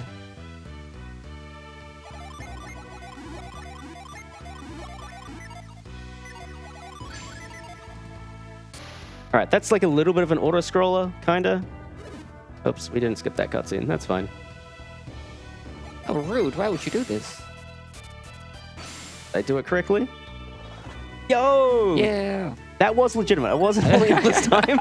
Yeah, during practice, like it was too high, so it didn't work. But I was looking away, and he just used the debug feature to just walk through walls, and I was like, "Hey, I got it anyway." And I was like, "What?" No, that one was legitimate. That's a pillar clip. That's like one of the few things. That's one of the few places in the game where you can do something like that. If you're in the exact right location, you kind of clip onto the frost pillar after it's being cast. It saves 5 seconds. Pretty good. I missed it in the world record. Also, in the second game, you can do the same thing, but like with pulling a pillar towards you, like with move, and it's like really precise, but kind of cool. I can try that in this run. I did learn how to do it in Tunnel Ruins. Oh, nice. This is the third Mars gen. He's pretty angry, but he's pretty harmless. Like he will. It's a lot of show for Corona. This guy's called Corona, by the way. Yes, Corona. I get it.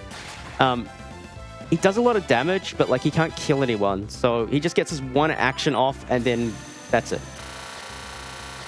But we're still powering up. We're powering up. We're collecting our gin. We're going on our merry way. Now we're off to Alton. Ooh, Alton. I love Alton. No, I don't. I really don't like Alton. Also, fun fact, in the Japanese version, Corona and Fever, like their names are actually swapped. Don't know why they... Yeah. Huh. So that's like Corona really... and Fever. I'm pretty sure, yeah. Why? 2 of the fire gen are swapped, and I'm pretty sure it's those 2. And I don't know why. It makes sense for Fever to be in, you know, the cold area where people might be getting sick. So strange. So maybe from the Japanese to the English version, they were like, oh yeah, that's kind of cool. We're in Alton. This is Jerry. He likes to get in the way. Thank you, Jerry, for getting out of the way. This is a very kind of famous town because it's the one with the water statues continuously puking water, causing massive floods. And you can skip these cutscenes a little bit, but for the most part, it doesn't look like it. I've pressed R. It is doing the skippy thing. You'll see when it jumps up, it does this weird little maneuver. Yeah, that's the skip. And also that jump is like a little bit faster. Yeah. Across the pillar, but yeah. Anyway, the point here is we've got to kill these statues, lower the water level, and proceed as you kind of do in the JRPG fashion. But we have a secondary quest in here that's been given to us by the Kraken skip, and that is we must get poisoned. So this dungeon is notorious in the speedrun community because it kills runs because you just cannot get poisoned. So I very much hope that we can find something to poison us and that doesn't take us a very long time.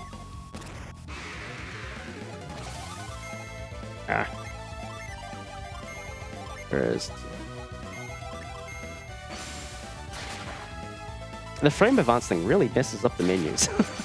Yeah. That's okay. Yeah, these guys are not that threatening. They're using like tier 2 Psynergy, but like No. They can kill Ivan if their attack crits. really. That's it. So you have to get unlucky with the action selection, you have to roll the crit, and it has to target Ivan. So it's extremely unlikely. Again, this is the tutorial to cast Frost, which we've already done, and we're also just skipping the tutorial. I mean, I really don't know what they were thinking on that one. Yeah, it's kind of odd because Mia like inherently has it. I mean, I guess she loses it in a different class, so they want to give you a crystal for it. But then again, like growth, which you can use to grow a vine to like climb up somewhere, it's also like class specific. So It's very strange, but whatever. odd. So now we are looking for those little red guys and little green spiders. Those guys can poison us. The monkeys are very strong. They have like 4 times the HP of anything else in this area. They were like mini bosses in Mogul Forest, and they never changed their stats for the dungeons. So, oh, I should kill this. Oh well. It really doesn't matter.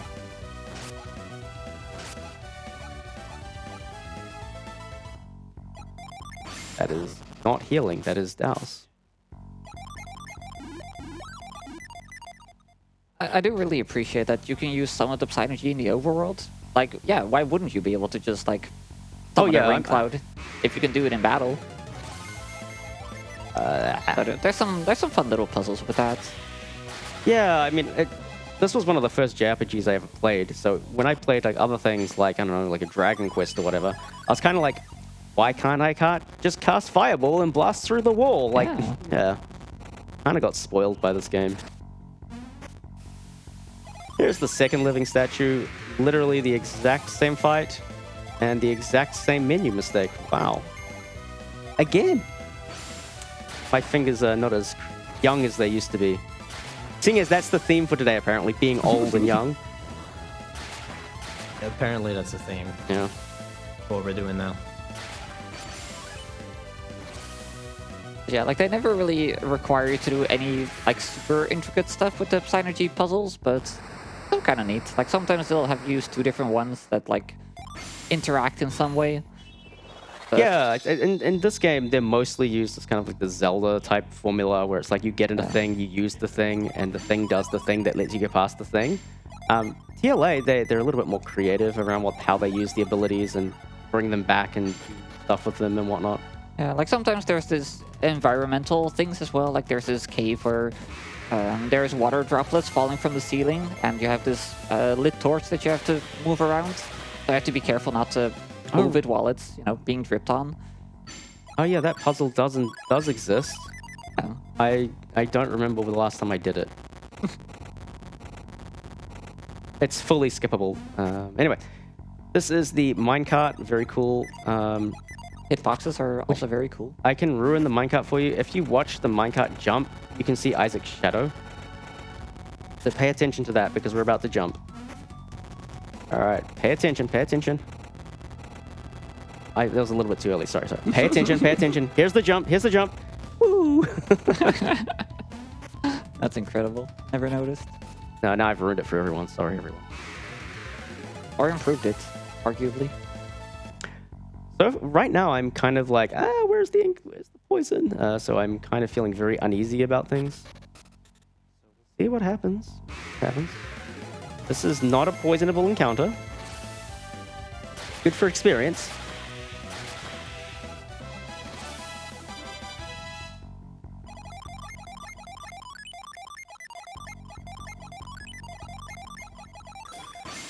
Yeah, some synergy is innate, some is learned by like classes, by changing your class through Jin, and some is just learned by holding an item. Yes, that makes sense. I mean, it's very convenient because it gives us a very convenient way to use Frost. Actually, retreat through that door would have taken us outside and skipped this entire area. Kraken skip, however, requires us to complete this dungeon, so RIP skipping this place.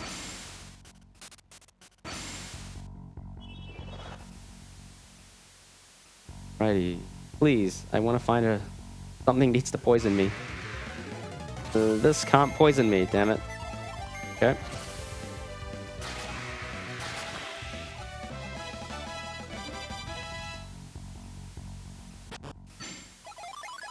Like, it's technically optimal to get poisoned like really late because you don't have to keep healing in between. But yeah, it does make you feel pretty uneasy because you do need it. It's not optimal for my heart rate. No. I have a suggestion from the tech desk. Have you considered just getting food poisoning instead? Doing crack and skip with that? Tried and failed. I guess we're getting poisoned from this guy. Oh, Come on, hey, my guy. hey. My Let's guy! go. Let's go! Flying Beast MVP. I'm gonna be honest, I went into that fight, I was thinking there's no way this is gonna happen. My little guy proved me wrong. Absolute legend. Alright, now that we're poisoned, we can be done with a lot of stuff. We still need to finish the dungeon.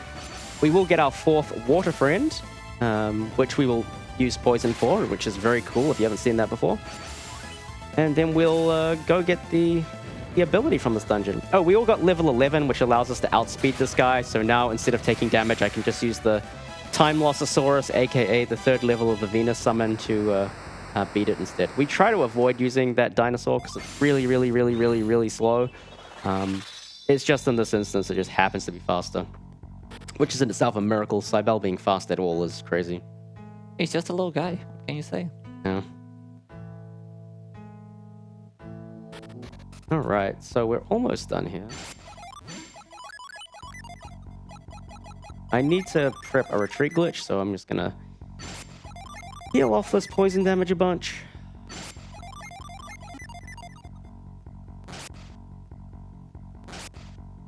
I should have 5 PP now. Brilliant.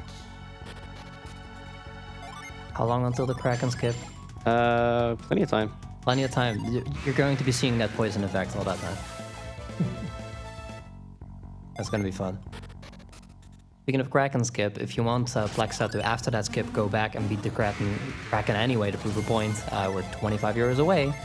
Yeah, so we have this dungeon and then Lama Khan Desert.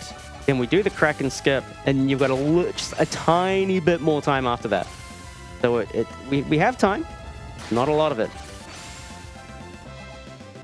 Also, I interacted with this gen on a different plane by leveraging the fact that the poison makes Isaac jump. And you can press A while you're in the air, and it turns out you can interact with objects on a different height plane or a Z plane. Which is good, because this puzzle is normally really slow. This is a very long puzzle. It's like 2 minutes long or something. You've got to do mine carts and move things, and it's like get encounters in between. It's a whole thing. It's much better just to jump in the air and grab it.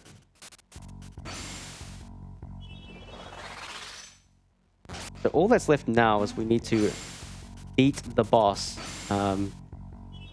We're not going to beat the boss. We just need to get his treasure. The treasure is the lift gem. The lift gem is required to get past... that's Douse. The lift gem is required to get past the soul block that gets in the way after we do crack and skip. So it'll be obvious why we need it.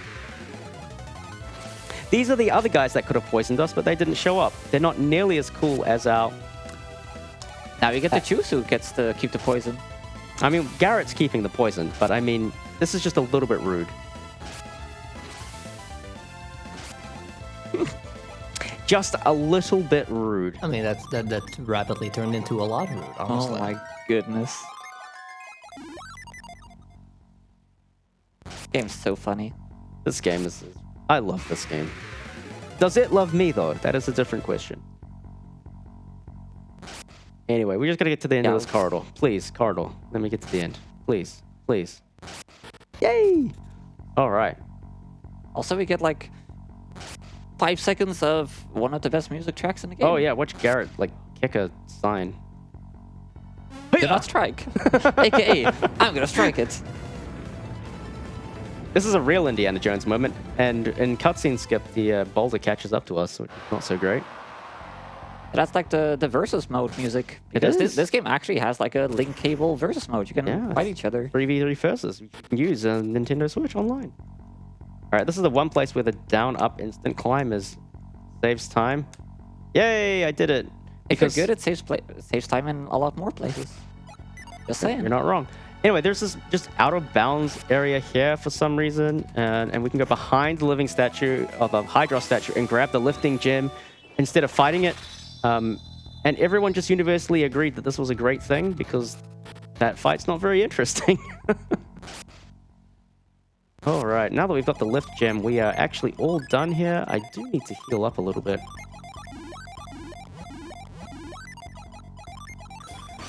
So he does have to be careful not to let Garrett die, otherwise he loses the poison, and that would be quite bad. Because there's not a lot of enemies in this game that can actually poison you. In speedrunner lingo, that's called a run killer. Yep. Like, it's unlikely to die, but with the right combination of RNG, like being caught off guard and like same guy being targeted by strong enemies, possible. Anything's possible. I just hope it doesn't happen. There is one other enemy that can poison you after this dungeon. Like, really, the only places we can get poisoned are Mercury Lighthouse, which we actually saw because those cuttles can poison you. Yeah, I did. The cuttles can poison you. You can get poisoned in this dungeon. And you can get poisoned by the Manticore, which is the boss of the next area. And it gives you, like, deadly venom, which is, like, really bad. It's possible. That's like the Hail Mary to save a run that is already dead. Yeah, because the deadly venom does like a quarter of your HP per tick. It's 20%, yeah. It's double the strength. Yeah, that's pretty savage. It's like a quarter of your HP. I know because of the 4 Mia run that I did, where you got deadly poisoned, and yeah, that just like full health to death, like instantly. This is a massive plot point, by the way. Anyway, how's life? You know, for living. We're here, enjoying the event. Having a good time. Oh, you're having a good time. I haven't quite decided that yet. This game has been kind of mean. Hey, after this run, you won't have to worry about it anymore. You're quite right. Oh, we have a donation, I see, Sid. Indeed, we do. We have a wonderful 25 euros from a name we all know and love, Conical Flag. Conical! Yo, Conical, let's go! Yo! And it just reads, Kraken. Because yeah, with that we have met the Kraken incentive. Plexa's going back to beat that Kraken. We're gonna prove a point. We're gonna prove a point. We're skipping you, but we could beat you if we wanted to. Exactly. But we're not. Yeah. But we will, because we can. Thank you very much, Conical. Normally the Kraken is at the end of like a 17-minute cutscene sequence, which is just really awful. Not with debug. These guys I can actually kill. I'm probably I don't know, me and Ollie are both very risky at this point of the game. But I like to run as much as I can here. But if I can kill things quickly, then I will try and kill them. But this is all about like minimizing the amount of time we spend doing encounters. Like this encounter, I'm going to run from it. This is like kind of the ultra optimization at the end of like you're fighting for world records and you're trying to find every time saver you possibly can. You're like, which encounters are good to run from, which encounters are bad to run from, and all that kind of nonsense. I've decided that running is good, so I will run from things. It's not going to be very interesting. If I see double salamanders, I may scream, so FYI, Sid, because I see we got another donation. Indeed, we do. Happy Camper also donated 28 euros, of which 25 was supposed to go to the Kraken incentive. Everyone wants the Kraken. Everybody wants the Kraken. I love it. Happy Camper says... It's all going to a good place. Oh, absolutely. My insanity. Sorry, continue. It says, hello Kraken, my old friend. Oh, Fiend. Sorry, that's Fiend, not friend. Cheers to the Golden Sun community for coming together at BSG. Hope you have some time to hang out together, enjoy the events. And by the way, please sing the Oldest Man song in Calais. We're not going to see this Oldest Man song in Calais. We're not visiting Calais. I'm so sorry, Happy. I'm so sorry, Happy. No Oldest Man song. We can sing it about ourselves because that is the theme of today, apparently. Oldest man. Yeah. There's a gin here. Very cool. I don't know how it's just hidden there, but... And unlike all the other Jinn that are in a dungeon, it doesn't fight us. I do not want to use that. So I am lowering my PP because, as you might guess, there's a trick coming up. A very cool one.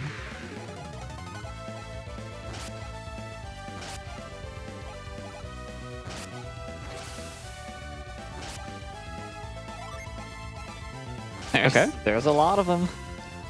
They brought the boys. Yep.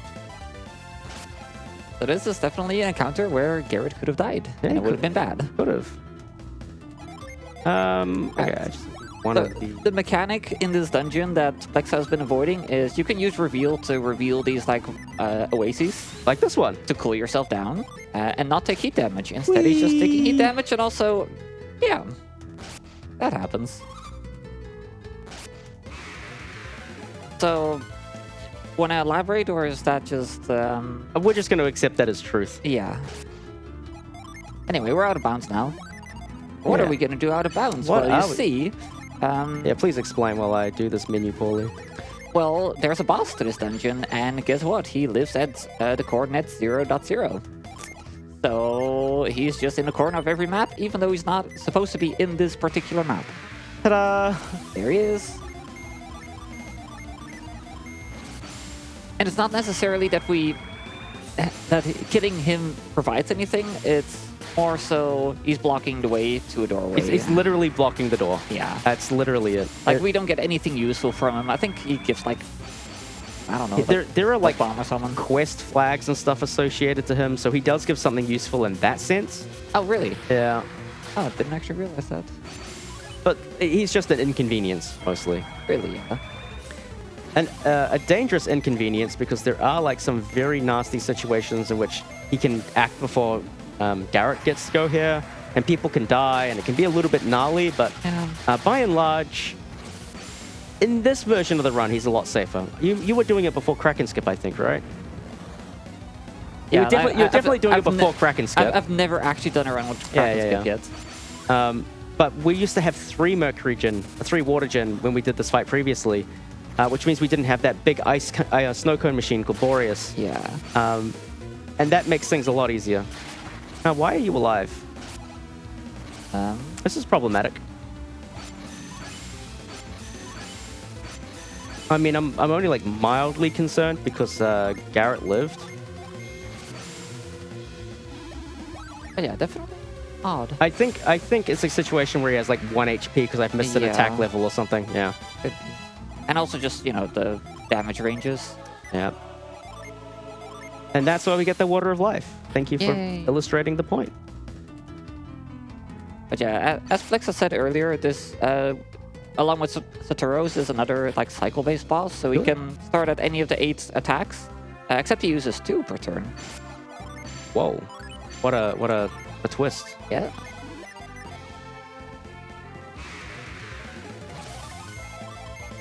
Also, you'll Very love to see cool. it. Very cool. That's the Jin running away mechanic.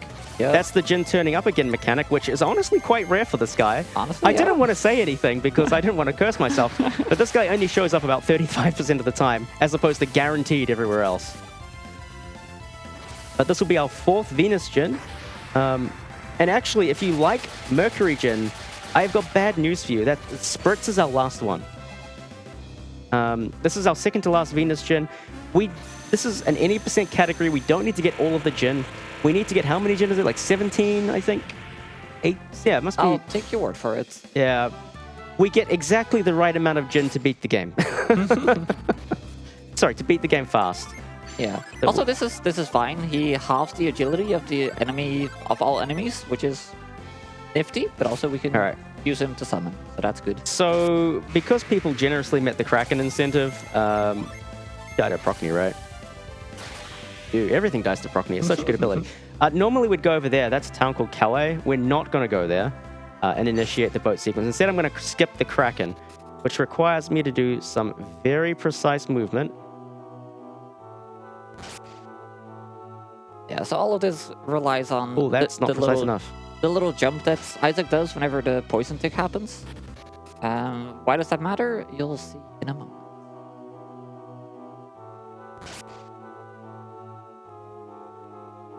Oh, why don't I look up? That still worked. Okay, Okay. nice. I was like, why am I looking up? I must be fat fingering the up. Anyway, Ta-da! We did it. We jumped over Yay. this thing, which everybody tried to do when they were a kid but failed. Thank you, Yep. Solidified Gaming, for finding this one. Very cool. Oh, we do need to move this out of the Yeah, way. so- I do need to get rid of poison as well. That is no longer required. The way that works is like we stack 2 poison ticks on top of each other, or like likely offsets. Yes. If I'm not mistaken. So it's like the moment we take. So basically, poison can't proc until. This is an awkward encounter. Hold on. Poison can't proc. Please don't hit Ivan. Okay. Poison cannot proc unless you take a step. So we basically, and every time you jump, you increment the poison counter by like 8 or something. So as we're jumping, we kind of proc the poison basically, and that is really unfortunate. Yeah, I need to think about this for a second. This is getting very weird. Yeah, that's also a mechanic in this. If your target dies, your guy just kind of defends instead of retargeting. Yeah, we'll just blow him up with judgment. It's unfortunate. Yeah, it's very unfortunate. They did fix it in Dark Dawn, which They is good. did. But Ivan also needs experience, and this is going to make things very strange for a little bit. What was I explaining? Oh, I have poison, ADHD, I poison, have no poison, idea. poison, poison, poison, poison. So basically, as we're jumping, we basically trigger a poison, but it doesn't work until we take a step. And then we keep jumping until we get to like 39 out of 40, and then we take a step. And taking that step basically procs poison twice. This is actually fine. Yeah, so we get the height of 2 poison procs, which lets us just barely squeeze into the pillar to push it through us. Yeah. Because, yeah. It's honestly a really cool setup because the intended sequence, like leading up to the Kraken, very long. A lot of cutscenes, and it takes like, I want to say like almost 20 minutes. Yeah, it's like 17-minute sequence. It's really bad. And you do 4 fights in that time.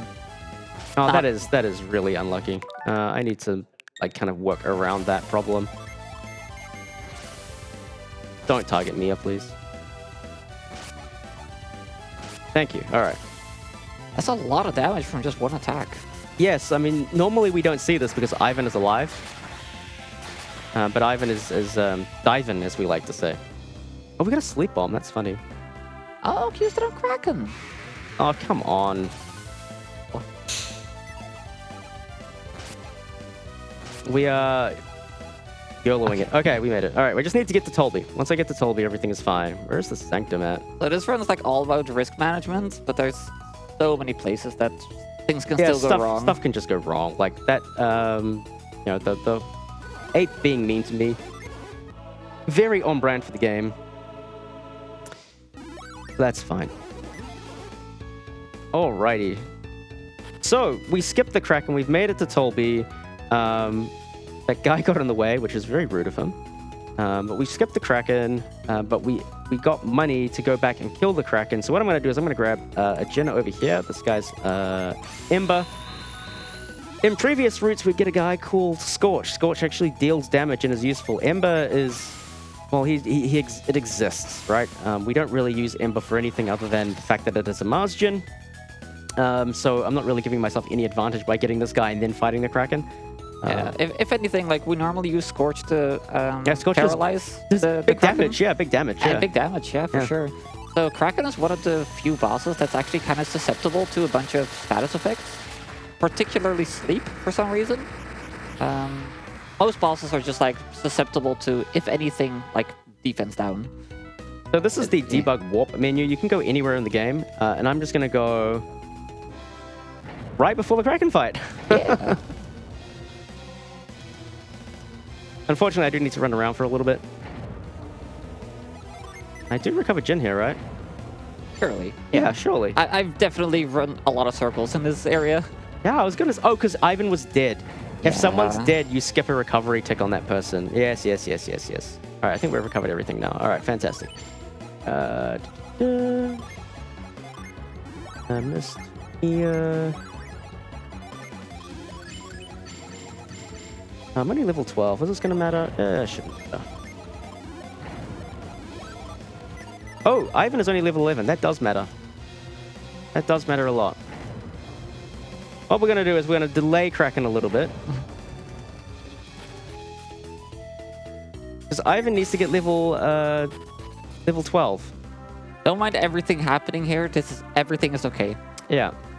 So we're gonna take a small detour, and then we'll return to our regularly scheduled programming. Because Ivan died on Manticore, he didn't get level 12. And then he died again in the cave, so he didn't get level 12 again. He got level 12. Fantastic. All right, yeah, I'm going to... healers sleep at level 12. That's why that matters. I'm going to enter this area, but I'm not going to get the Djinn. And then we'll go fight the Kraken.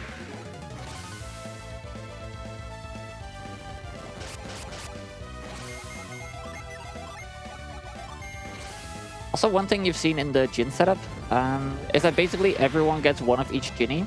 So whenever Judgment is used in one recovery tick, like each character will recover one Venus Djinni to instantly get it back. Whereas if you stack them all onto the same character, you would need 4 recovery ticks.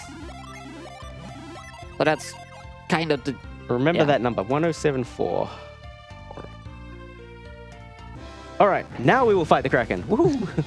Sorry about that. Ivan, Ivan did Ivan.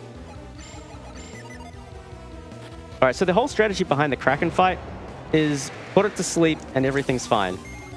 So that's the game plan. Put it to sleep and everything is fine. 50% chance for sleep to work, by the way. On. Hey, Yeah! it went to sleep. Fantastic. We're just casually dropping meteors on this boat that we're also on. I mean, Don't worry about it. We're not really on a boat anyway. We just kind of magicked ourselves here. I mean, true. Yeah, I need... Yeah.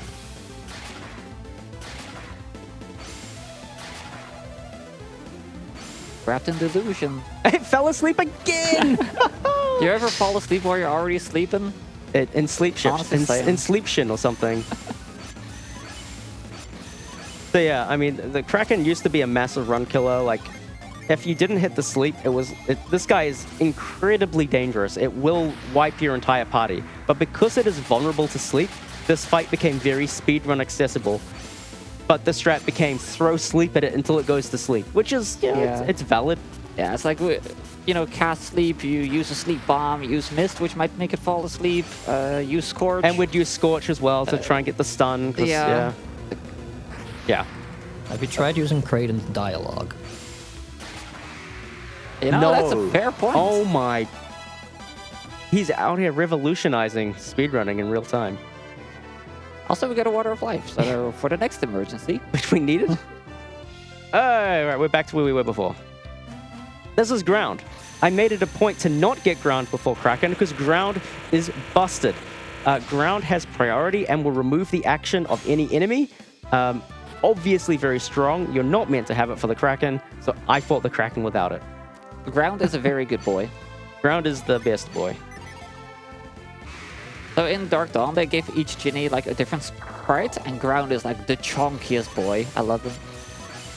So, I mean, when I said ground is the best boy, we had a conversation about this one point. It's like, what is the best Djinn in the game? Not this... what level am I? I'm 13. I'm good. Not what is the strongest Djinn. Not what is the one that's very flashy and does it. But what Djinn is the most useful to the speedruns across the series, because there's a lot of copy over between the various games. And we pretty much universally agreed that the best Djinn in the game is... What is it, Val? Ground. Ground. Why? He's a good boy. What can you say? Well, it's more than that. Yeah, so he's very useful because, as Plexa said, it takes away an action from whoever he hits with priority. So for enemies that only have one action, they just don't do anything that turn. And if they have 2 actions, JK, they only have 1. And on bosses where, it's also predictable which attack they might use, you can just take away the most dangerous attack, like Djinn Storm. Yeah. And it gets better because even though you can only get ground in Dark Dawn through the tutorial segment of the game, there is a really cool technique which allows you to steal ground and use it throughout the entire speedrun of Dark Dawn. I legitimately just theorized, like, how can I get ground? Because I love ground, I want to have him. Yeah. And that route was born. Everywhere we look, it's just ground. Anyway, ground is incredible. We love ground. However, if you're a fan of Venus Djinn, that is in fact the last Venus Djinn we're going to be getting in this game. If you are keeping score at home, we have 4 of every element except for Venus, which we have 5. We're going to get 1 more gin, and if you know this game, you get absolutely 0 prizes for guessing which gin it is. Sid, would you like to guess what gin it is? No, because I know the game, so I'm not going to win any prizes. Oh, I'm going to let people guess. well, that was anticlimactic. The answer was Flash. If anyone had Flash on their bingo card, congratulations, you won a virtual cookie. I mean, I can give people a tip for when they play TLA. You can get Ground and Petra, which both have the same effect.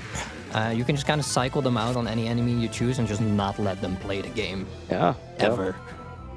And we actually routed Flash out of TLA. Did you know that? I'm sorry, you did what? we took Flash out of TLA. took Flash out. Because Ground and Petra are so good. Anyway, that's Squall. Incredible.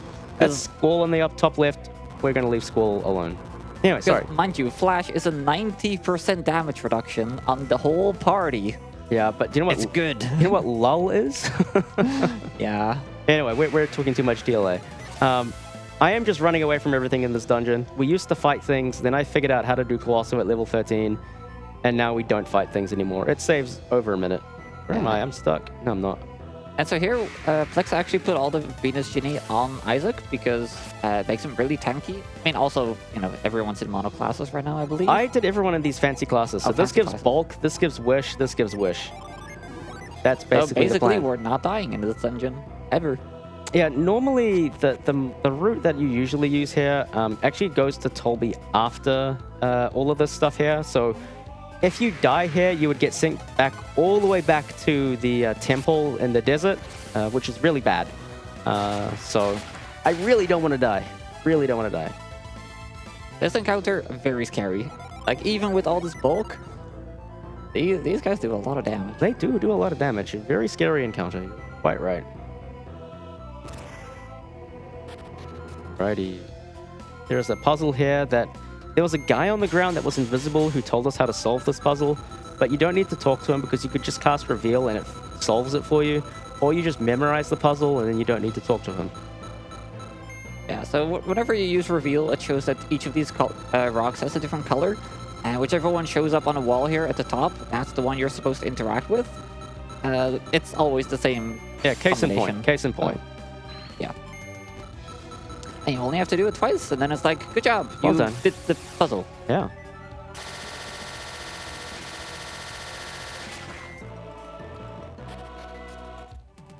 And we get old man juice. Don't call it that. It's the juice for the old man that keeps him alive. I hate that you put it like that. I do. Well, it's been nice knowing you all. I think I'm being exiled from the Golden Sun community now. So it's being real, y'all. You know, some people contribute like new glitches, some people contribute memes like oldest man, and then you just added this to the list. I hope you're proud of yourself. It's not my proudest day. I'll say that much. You're very lucky with that you like. You know, I'm very lucky. Given so very, very much to this community. I'm lucky that that counteracts it. Don't worry. I get to play this game for another hour and then I get murdered off screen. Yes, yes.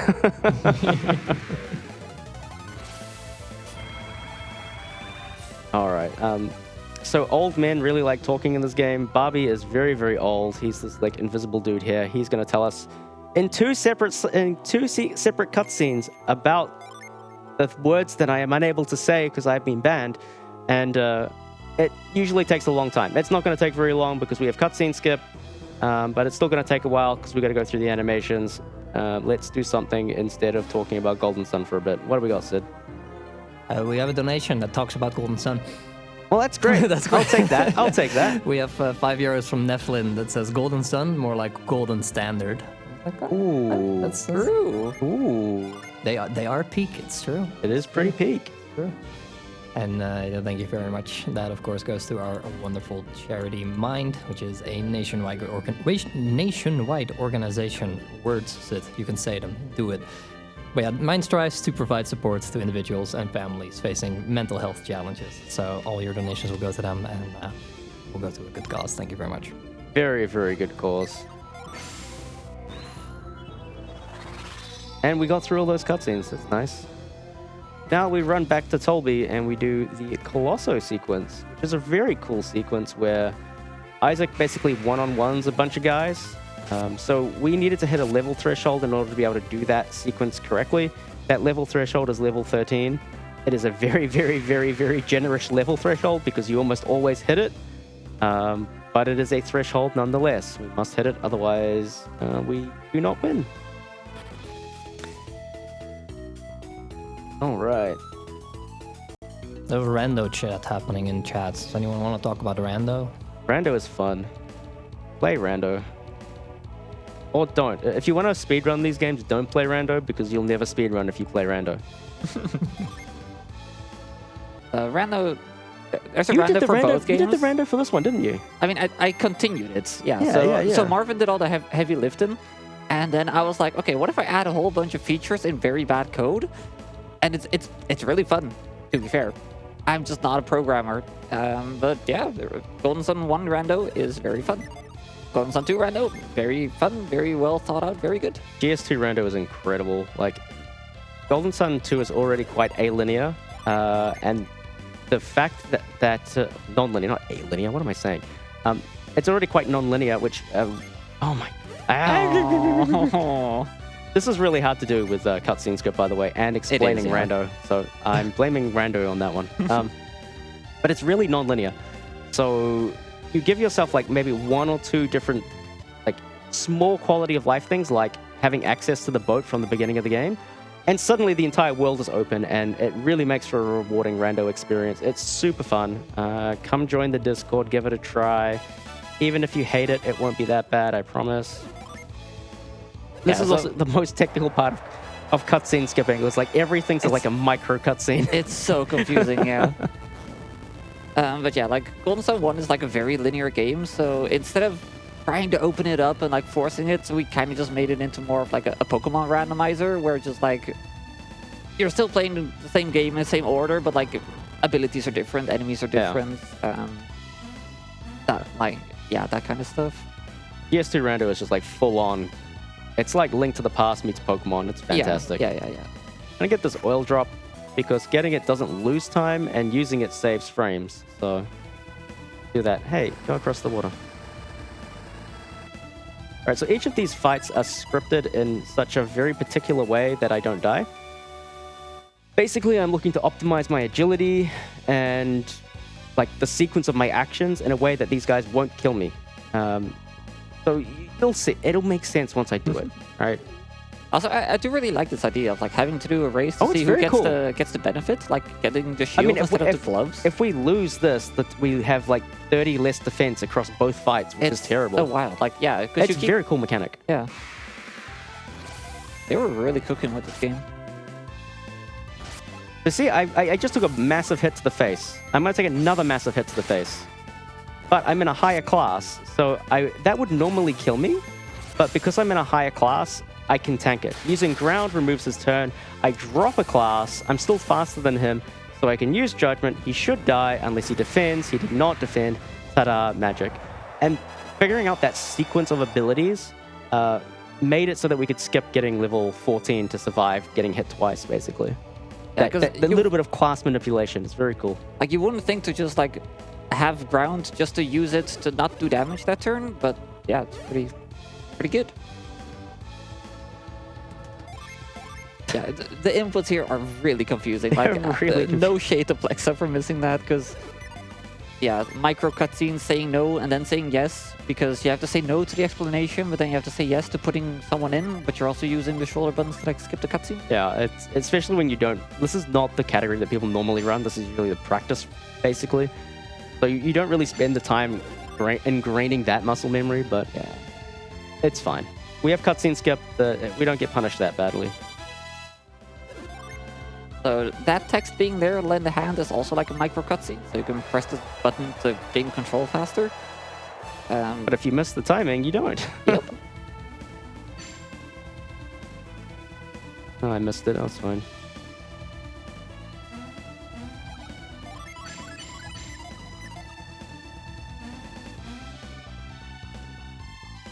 I did a very sneaky thing there where I double tapped Flint. Is that worth explaining?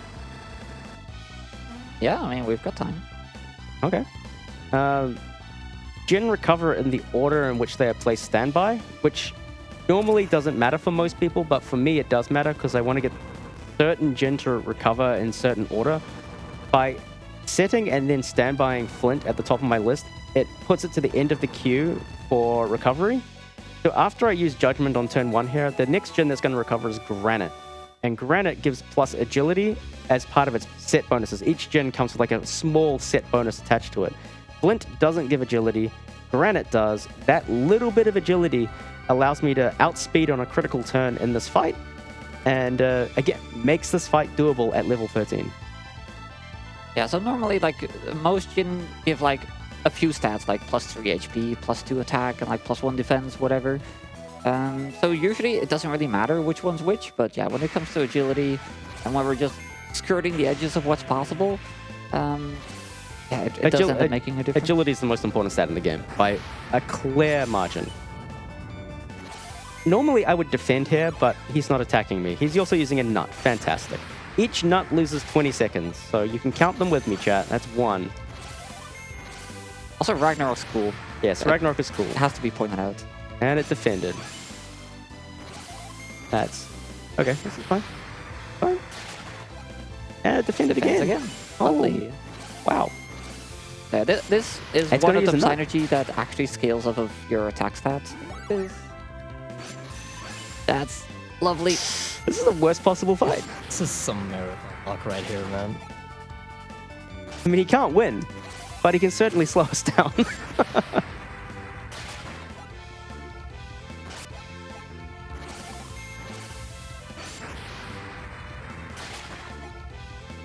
And I'm pretty sure it dies on this turn, but I don't really want to chance it because this has just been such a weird fight.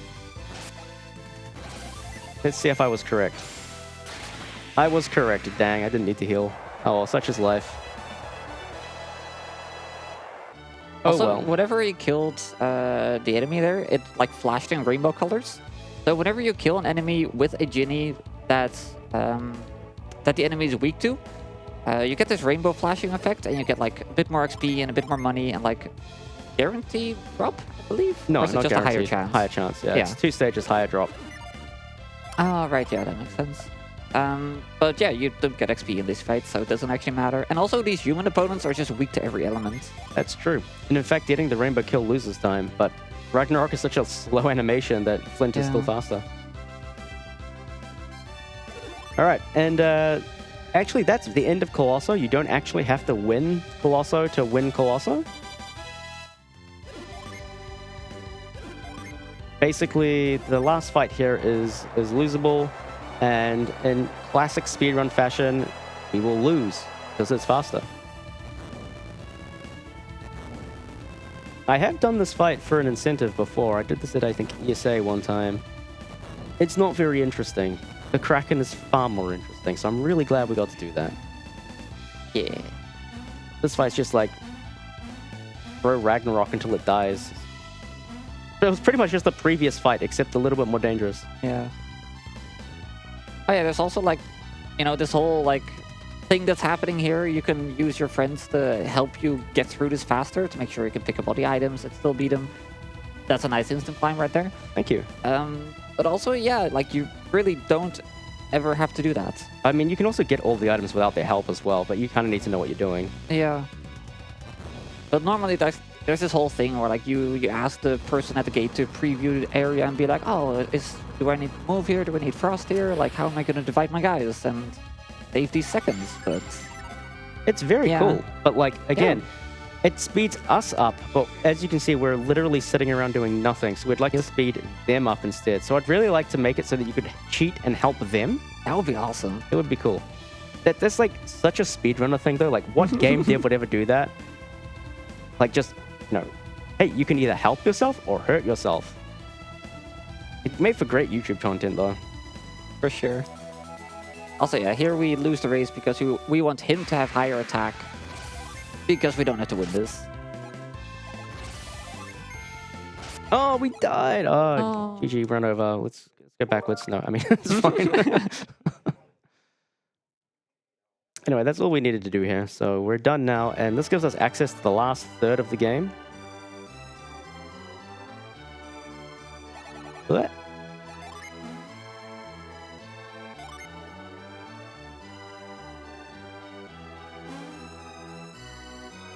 Big energetic jump out of bed. I Oh, can't yeah. do that. Yeah, not even on a good day. Nope. You getting old conversation again. And now we have the second longest cutscene in the game, which we just mostly skip over. I'd rather not talk through it. So if you've got anything from me, Sid. I mean, once again, Happy Camper has us covered by donating at the exact right time. Legend. Let's go. Happy Absolutely. camper. It's like he knows this game or something. Exactly. Is weird that. But yeah, €5, 55 cents. One more donation. This time, let's revisit some Golden Sun history with quotes. Oh, no. How about these two? Oh, Praise no. be Future X, thrice achiever of Tunnel Ruin Skip and God Endgames. Or once you accept Future X into your life, anything is possible. Both by Plexa 2022. This did happen once. We love Future X. Oh, we love Future a lot. Is Future X a religion now? Is that how it works? Seeing as like his like claim to fame is getting unreasonably good in-game RNG, then yes, he is a religion. Sure thing. That run, I was very much hoping to channel him and manifest some good RNG in my run to do well. Unfortunately, it didn't work. Unfortunately. I guess I just didn't believe hard enough. All right.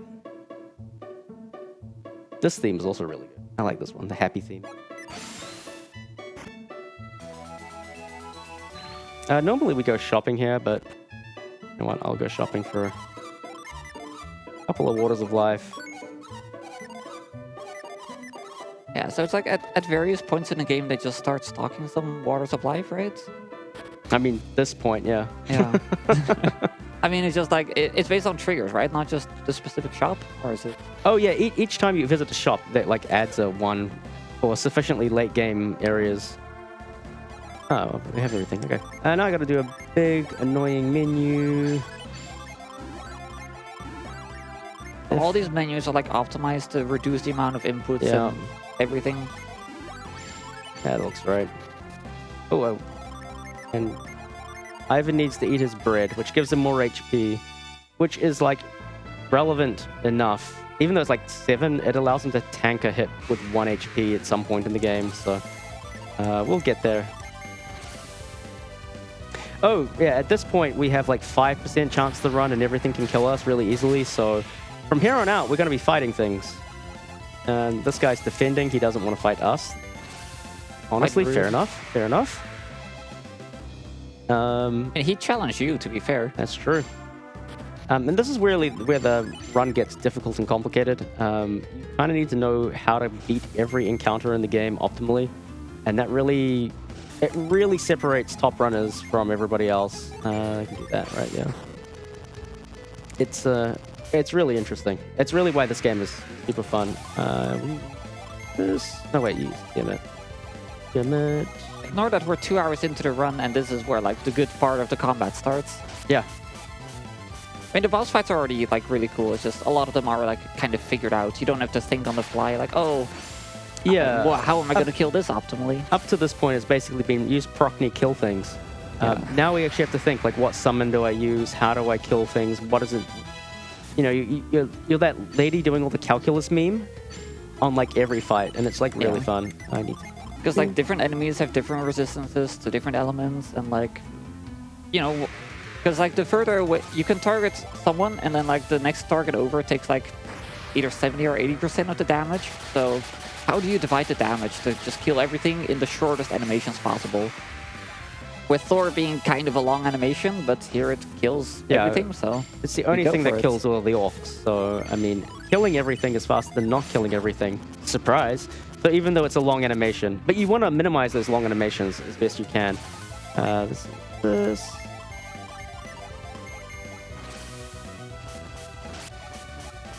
We're doing a little bit of overkill damage here because it can use an ability called Ward, and Ward raises its resistance and makes it not die to Tiamat Judgment, so we have that little bit of security baked in. this dungeon's kind of cool. You got like all these mini bosses along the way, and there's a lot of lore going on, and yeah, it's quite neat.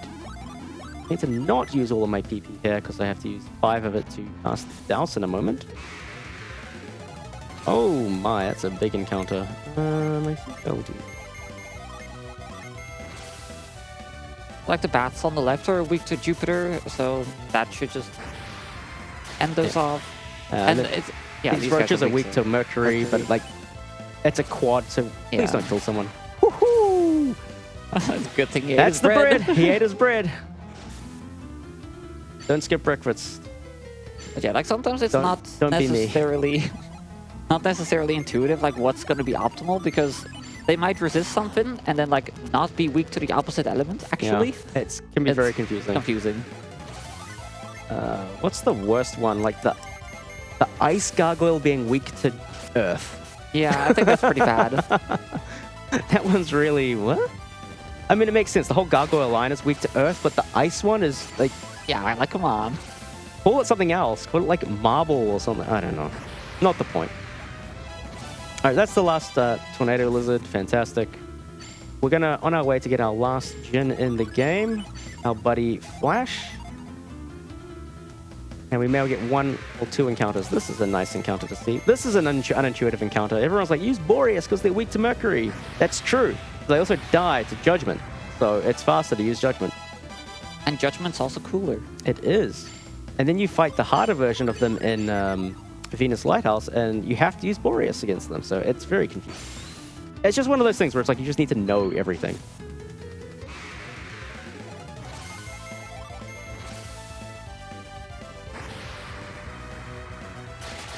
Oh, it really is very slow. It's very slow. And it's offended. Oh my. Aww. Dang it. So, Decided that next time you use Thor, I'm gonna plug something because I can't sit through that again.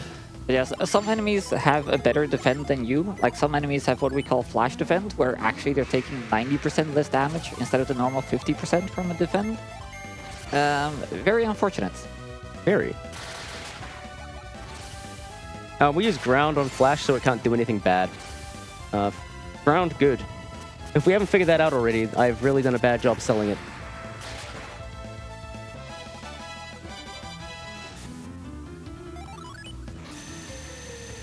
That's interesting.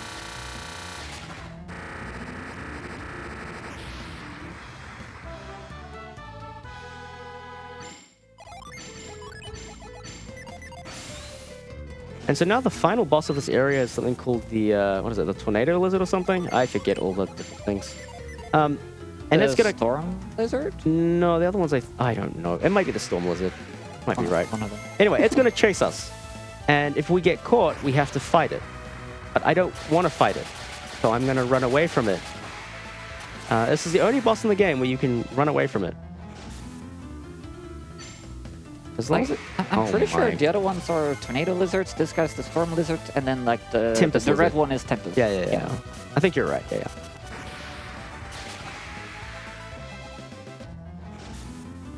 Every encounter I get makes him a little bit closer. All right, we're fine. This is fine. No problem at all. And when you stop and start, you lose a little bit of time to him as well, so you don't want to menu as much as possible. But yeah, we made it.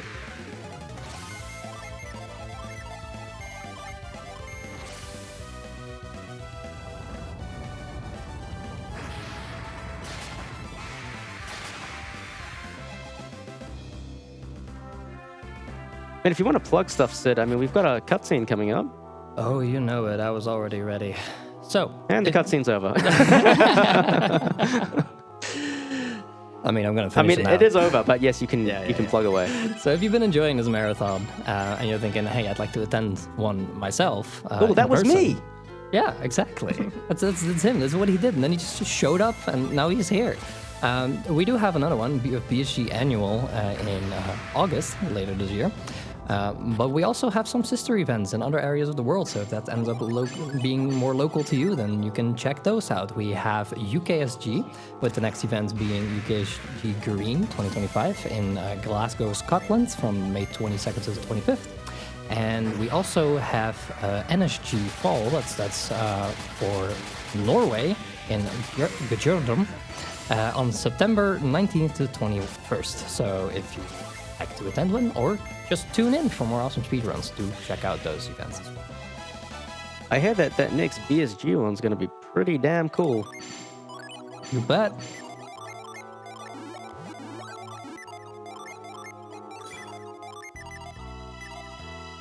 All right, cool.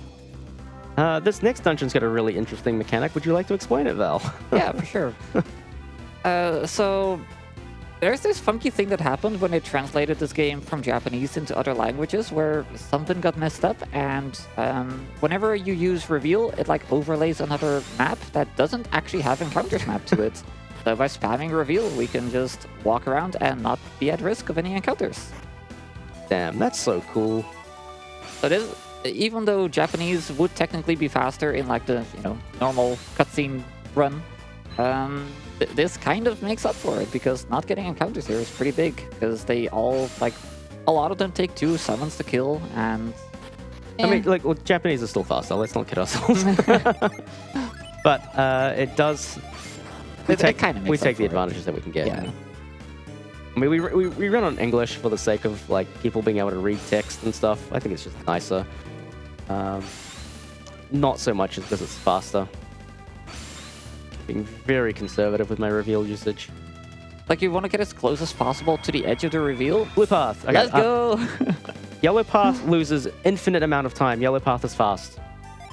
And so blue path, if you get yellow path, you have to interact with it again, and then it will flip it over. But it's 50-50 on whether you get blue or yellow. And if you get blue, you're very happy you save 11 seconds or whatever it is and having to change it over. Yeah, because yellow path is like, it's so slow. Like, you can't imagine how slow it is. It is like unreasonably much worse. Like, it's got an extra puzzle, and also all the puzzles that are there are just the slowest thing imaginable. And more rooms with encounters. It is like everything you hate about this game in a path. We're just going to take a slight detour. I don't want to talk to you, actually. I want to talk to you. A slight detour to buy Ivan the Spirit Armlet. Which, if I'm not mistaken, boosts your resistance? Yeah, you know what? I'm going to give him the Jewel Crown as well. No, it doesn't. It gives him extra elemental power. Oh. The main reason is it allows him to not die to Satoros, which is pretty useful in itself. But there are multiple different ways you could get that extra defense, and the Spirit Armlet is the only one that also gives you something offensive. In this case, in the sense of a little bit of extra elemental power. This is right, yeah. Yeah, we're using some retreat glitch once again to warp around. Just like he exited the Venus Lighthouse entrance. Attack first. Every attacks first saves a lot of time. So anytime I can see that come up, I'm a very happy person. Sorry, continue. I lost my train of thought. Don't worry about it. No. But yeah, actually, we haven't had a lot of attacks first this run. No, we haven't. We've had a lot of caught by surprises, not a lot of attacks first. Well, maybe they're all being saved up for where it matters most. This is where it matters most. So we spoke about Future X earlier. His claim to fame is being able to get like 2 attacks first in a row in the last dungeon of the game, where each attacks first saves like 30 seconds. So, I mean, if you can do that on command, I mean, you're winning it at, maybe not life, but winning at this speedrun at least. And we're about to enter Tunnel Ruins, which is this like one long kind of corridor basically, and rumor has it that people have been able to get through this area without getting an encounter before. I maintain that they are all liars. I have never been able to skip the encounter here, and in fact I got double attacks first. That's wow, early. I'm a little bit off on my RNG manipulation. That's a shame. This is Tunnel Ruins. If I can get through here without an encounter, I'm cheating. Fair enough. We have Future X sharing his secrets in chat. So okay. Just get it, forehead. I mean, that would be smart. Classic. I'm gonna try and do this. I forget the exact setup, but yeah, because it's pixel perfect, but it's also like sub-pixel jank. Oh, I'm like way off. Oh well, that's fine. We'll leave it as is. I'm not gonna meander around trying to get it. I will get the other one though, because I've got a nice little diagram for it. Yeah, normally if you get the yellow path, you go off to the left here, and yeah, do all those puzzles instead. Yeah, these puzzles are really fast. They're really nice. I believe they also lead to a different like item chest in the end, which doesn't really matter to us, but you know, Technically, if you want to get all the artifacts, I think you have to do both paths because one of them is like a piece of armor, one of them is a shield. I think you're correct. But yeah. No, I think it's a Thunder Crown and the Oh, yeah. that piece of armor that you can get in Belinsk. Yes. No, I will get this. There we go. That just saves a little bit of time maneuvering around. And after this, we enter Venus Lighthouse, which has got one of the best soundtracks in the entire series. One of the best video game soundtracks of all time, maybe. And where all the encounters are very scary. We have like negative flee chance in Venus Lighthouse. We have negative flee chance here as well. But it's just, it's an encounter. See, it's a lie. I'm pretty sure I just can kill this. Oh, we'll see what happens.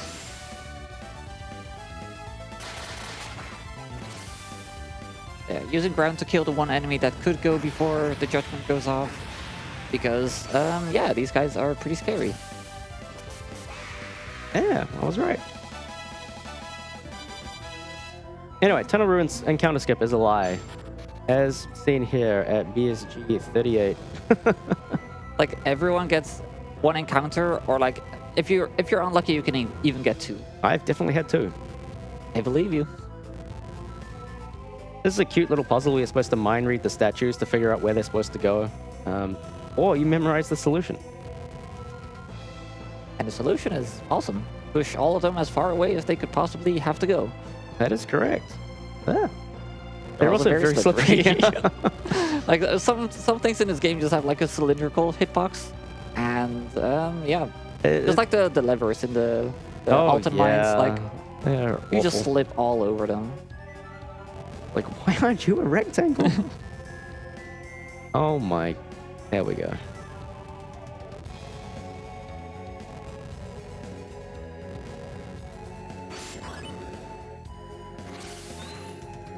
All right.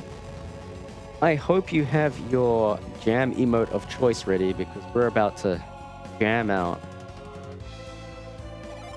If I do. After I do this meme.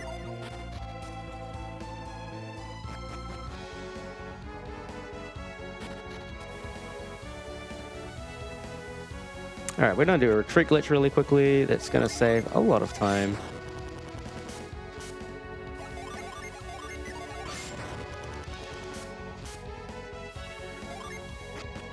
Skips about a third of the dungeon, and away we go. All right, what do we get? This is actually an okay encounter. I think I can just. I'm gonna. Actually, I think this encounter is kind of bad. Actually, I think yeah, I've done it wrong, but that's okay. This one is the annoying one because you can't kill it with ground. You have to use flash, and flash is slower than ground. Yes. Also, the Manticore is weak to Mercury, but then the other guys resist it, so you just can't really get a really good damage spread. Doesn't matter too much, but Yeah, I should have done the targeting slightly differently, but it's at the end of the day not a big deal.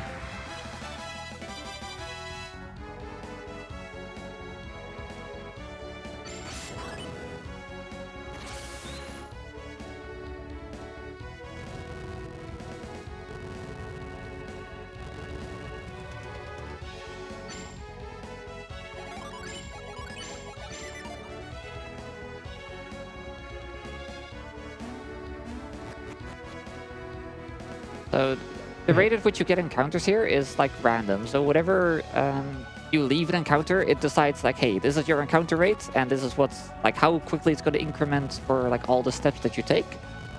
And it can vary from like it's going to take like, you know, like a full minute to get an encounter, not literally, but a lot of time, to you're getting an encounter like basically instantly. So it's not based on, it doesn't roll per step. It's just like a rate that constantly ticks up. Correct. And the only reprieve we get is in puzzle rooms like this one. There are no encounters. So, and there are certain. But it doesn't reset your encounter rate. Yeah, I can't kill you in one hit. Annoying.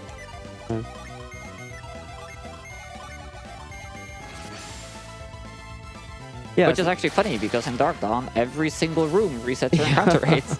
Very different results. Yeah, very, very, very strange. But there are also areas in this dungeon which don't give encounters. And I know where they all are. So for instance, this sandfall, there are no encounters on the sandfall. And so sometimes we need to leverage those facts in order to be able to recover our gin properly. But And these grates as well, right? those grates, yeah, the grates don't have encounters, but the bricks do. No encounters on this side of the room, but there are on the other side of the room. I didn't mean to push that block. Just want you to know that Blue Sir was very sad that you didn't mention that fact about the sand, and then you saved it, so you're off the hook. Oh. Shall we go deep into the lore of blues effects then, shall we? Oh yeah, sure, go for it. No, I don't think we should do that to him. No, fair enough. Go follow him on Instagram, though. He takes pictures of cool things. That's true. Also, right there, the clap just kind of went through the block. I don't know. Weird. It's something. It happens if you're like not right up against the block. It is quite frustrating when that happens. But it's just one of the things we put up with. It's even worse in like the save and quit run because you're constantly RNG manipulating. So if you miss up synergy, you're messing up all your like pre-routed RNG paths. All over. Oh, this is a nasty encounter. That is quite bad. Come on. No, we'll do it this way. So this is like the whole thing. Like, are you gonna just go quickly and do something that works, or are you trying to like overthink and be like, oh, this is the best one, but take like 5 seconds to get there? It really makes a difference when you're running at a top level. A lot of runners get stuck in like this paralysis of like, oh wait, no, I should have done the other thing. And then you go back into the menus and do the faster solution, but waste time in the process. Yeah, it's better to commit often. It's really hard. The only reason I came back there was just like, actually, if I use Boreas with Ivan, then the Chimera might be able to heal itself, and that would get very awkward very quickly. So yeah, doing it with people who are slower than the Chimera made sense. Anyway, this is the only other item we go out of way to get. This is the Gaia Blade. Gaia Blade is very good. Why is it good? Because it increases your Venus elemental power. Correct. And you know what that does? It increases the power of judgment. It does. You love judgment. Getting a lot of really slow encounters here. This one I think is a ground encounter, but I couldn't remember if Judgment kills this thing immediately or not. It does. Ice Gargoyle, weak to Venus. There he is. There you go. Like I said. Why is it weak to Venus? We'll never know. In general, I feel like none of the gargoyles look like they should be weak to Venus. No, but they're like every single one of them is. Yeah. Bizarre. Like, isn't there the clay gargoyle? Yes. Like, why is the clay guy weak to Earth? You tell me. So silly. Very silly. Also, all these puzzles are also like perfectly routed to reduce the amount of like walking and push time. Yeah. So normally a person would just like go grab a block, put it into the place, run back at the other block. But here it's all like, hyper optimized. I mean, what else are you going to do during one of these sequences? Yeah. Like, it is literally free time save. It just sometimes makes some really interesting solutions. Yeah. Like this, like I think FX, who did the task, who's done runs here, I'm sure. He did this puzzle slightly slower than what I did it, or something. I think it was this puzzle. Anyway, he had to redo the task. I think so, yeah. He had to redo the task and improve the puzzle solve.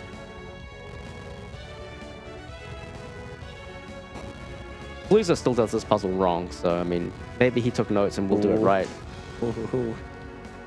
He's never gonna do this puzzle. You can't correctly. escape the shade. I mean, he was gonna call out me not mentioning the sandfalls, so I mean, Yes, so. We're a very loving community. we do love each other. All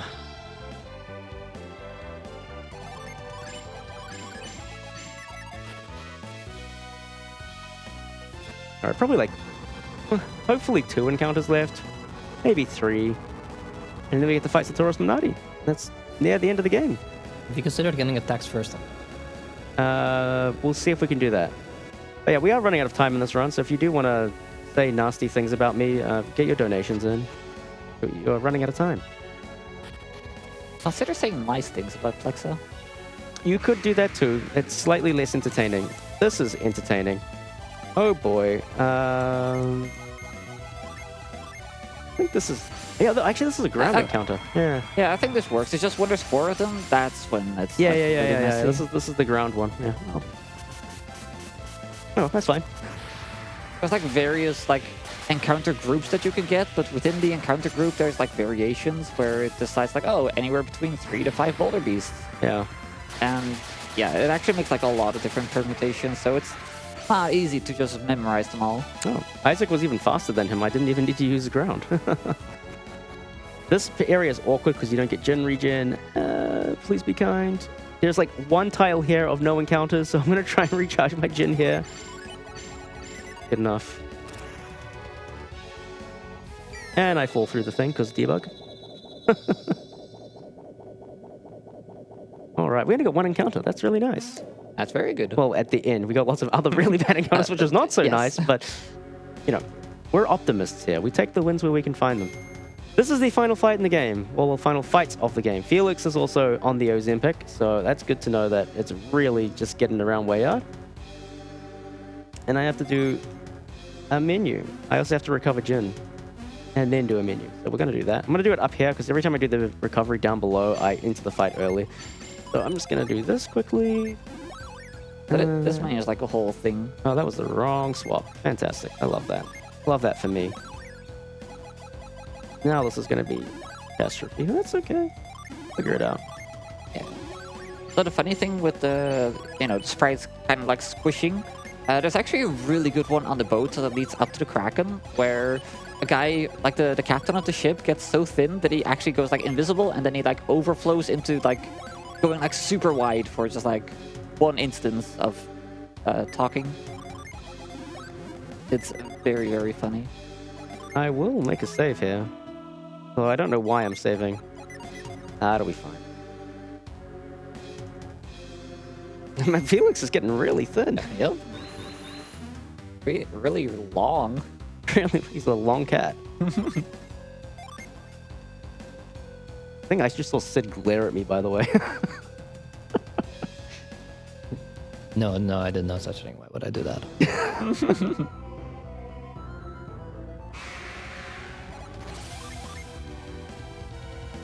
They use Vine. That's clearly not correct. This. Oh. So Minardi is the scary one in this fight. She has all of the slow abilities like Resist, Wish, and the scary abilities like Death Scythe, and the scary abilities like Death Scythe, and the scary abilities like Death Scythe, and Death Scythe. We just don't want her to take any actions, or she might use... What's that ability called? Oh, Death Scythe. Yeah. We don't want to see that. Yeah, but how about Death Size? Oh, Death Size. That's okay. Let that one slide. Oh, you're right. This is called Death Size in this game. Oh, It no, is. I played myself. It is. Yeah, so Size is a mistranslation of Scythe, which they fixed in TLA. She used Wish, which is fine.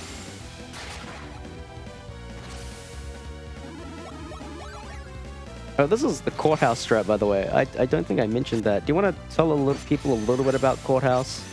It's very cool. Yeah, sure. So basically, we just every other turn we use up all of our Venus genies, so we can use Judgment. We let Judgment rain down upon them every other turn. Hence the name Courthouse, like they're being judged. Yes. Yes. We're using Quartz, even though Quartz is not going to do anything. It's supposed to have a chance to revive you, which is a whole other kind of worms. But yeah, we literally just use it to make sure we get Judgment back. And from the first Judgment, each consecutive one deals more damage, because using Judgment increases your Venus power. Unless they decide to use Break, which is an option. It resets all your buffs. Correct. Okay. That is a chance to instantly kill, by the way. No matter how much protection you have, instant death. And instant death on Mia is particularly bad. I mean, instant death on anyone is bad, but like Mia is particularly bad.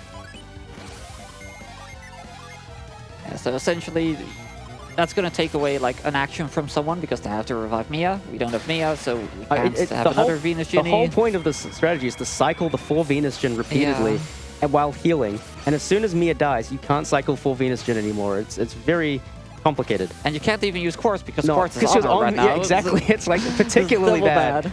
And usually she has all the waters of life as well. It's just like, no, thank you. What are we doing on this turn? Okay. Yeah, so we got to protect, which is not a big deal. It's a kind of a deal. Like it's not irrelevant, but it's you know, it's only gonna matter on the flint damage, right? Yes. I'm just like a little bit scared because of the wish earlier, as well as the protect. That's fair, yeah. Yeah, we might have Satoros live, which would be very awkward. But fine. All right, on this turn, Minardi should die. She may not die. I won't panic. It will be fine. She may not die because she got wished, basically. But this is fine. We're living. We're also like ideally trying to set up for like the next fight already. Because entering that on a wrong cycle is less than ideal. It's not fun. All right, she died. Yeah, All right. nice. All right, double protect. Okay, you're probably definitely not dying now. That's okay, though.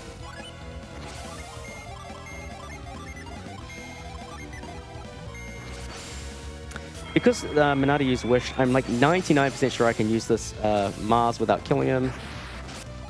Whew. I was about to look very stupid. Get fully healed up, and if everything works correctly, he dies. Yeah. That's a perfect fight. Perfect for, you know, having to protect and a wish. No, that is perfect. Oh, actually just... That's like in terms of like true, ability yeah. use optimal. Yeah. It's really only if break enters the equation do you get scared and things like that. I just love these random text boxes like yes or no. Oh yeah, I don't know. Yeah. What about Duck Dawn? Sad face. Yeah. Actually, final fight of the game, Fusion Yeah. Dragon. We just rinse and repeat the same strategy, except we will throw in bigger summons when possible to deal more damage.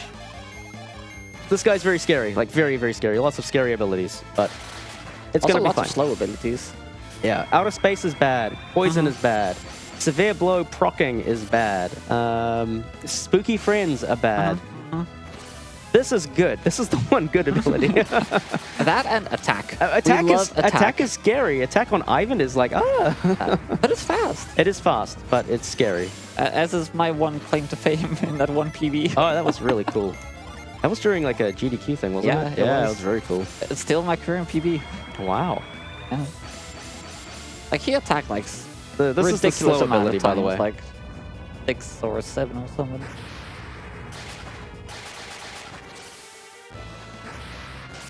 The one thing we haven't like specifically addressed about summons, I think, is they deal like have a certain power plus a percentage of HP of the enemy. That's really unfortunate. Again, it resets our elemental power buff. But yeah, like summons scale so well against big bosses because they take like, yeah, a percentage of HP as damage.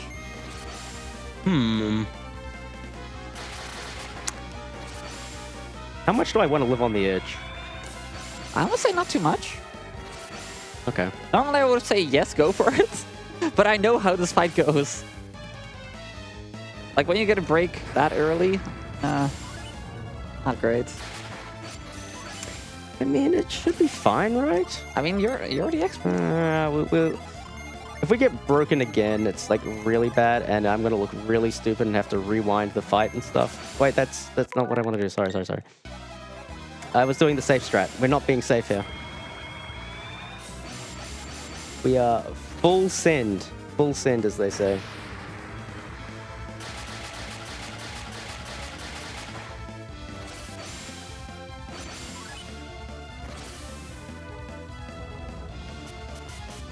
I still love that this summon is just like a Snow like cone machine? Snow cone machine, yeah.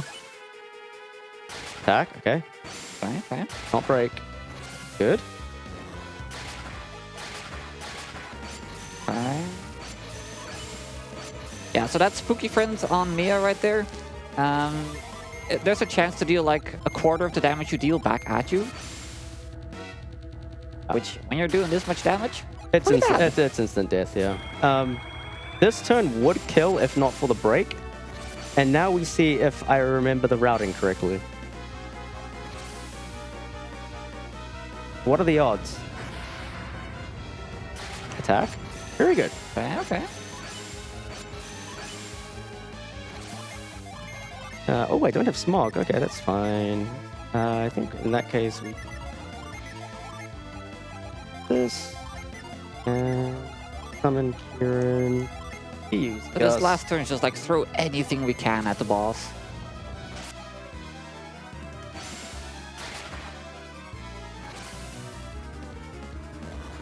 Normally he has smog, which is the extra damage. Yeah, there we go. Nice. Yeah, we did it, and they just fell in the hole. Anyway, remember the objective of this game was to not light the lighthouses. If you're keeping score at home, we've lit 2. We're doing a really bad job at this. Tune into the sequel to find out why. Anyway, that is the end of the run. I might just be underestimated, which is great, given that we had to go back into the Kraken. But yeah, any last words you want to say, Val? Shout out to Golden Sun. Good games, good community, big fan. Yeah, community's very cool. Join us. We have a channel entirely dedicated to Shop Girl, and you too can Yes. express your appreciation for Shop Girl. I mean, it's a thread, so like it expires every day, so I try to keep it alive. We all do. Everyone's got to do their part. Gotta say, I'm kind of carrying. You are carrying the team 100%. Yeah. Shoutouts to Golden Sun. Thank you for being an awesome game. Thank you to BSG for letting me run this category here. This category's fun. It's really good. It lets me do silly things, which is great.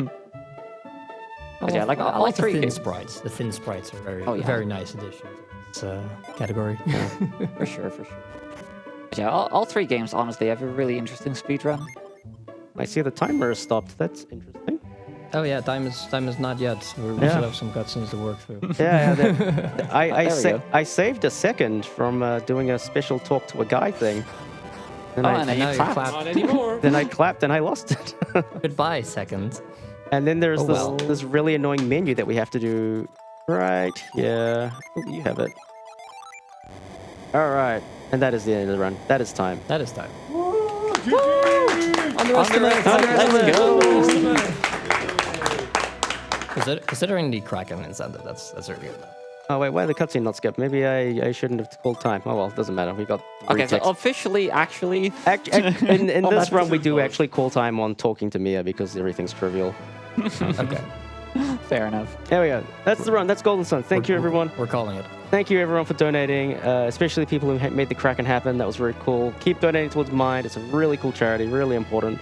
Mental health is certainly something that affects, our certain subsect of the world a little bit more than everyone else, so it's always good to give them a little bit of a helping hand.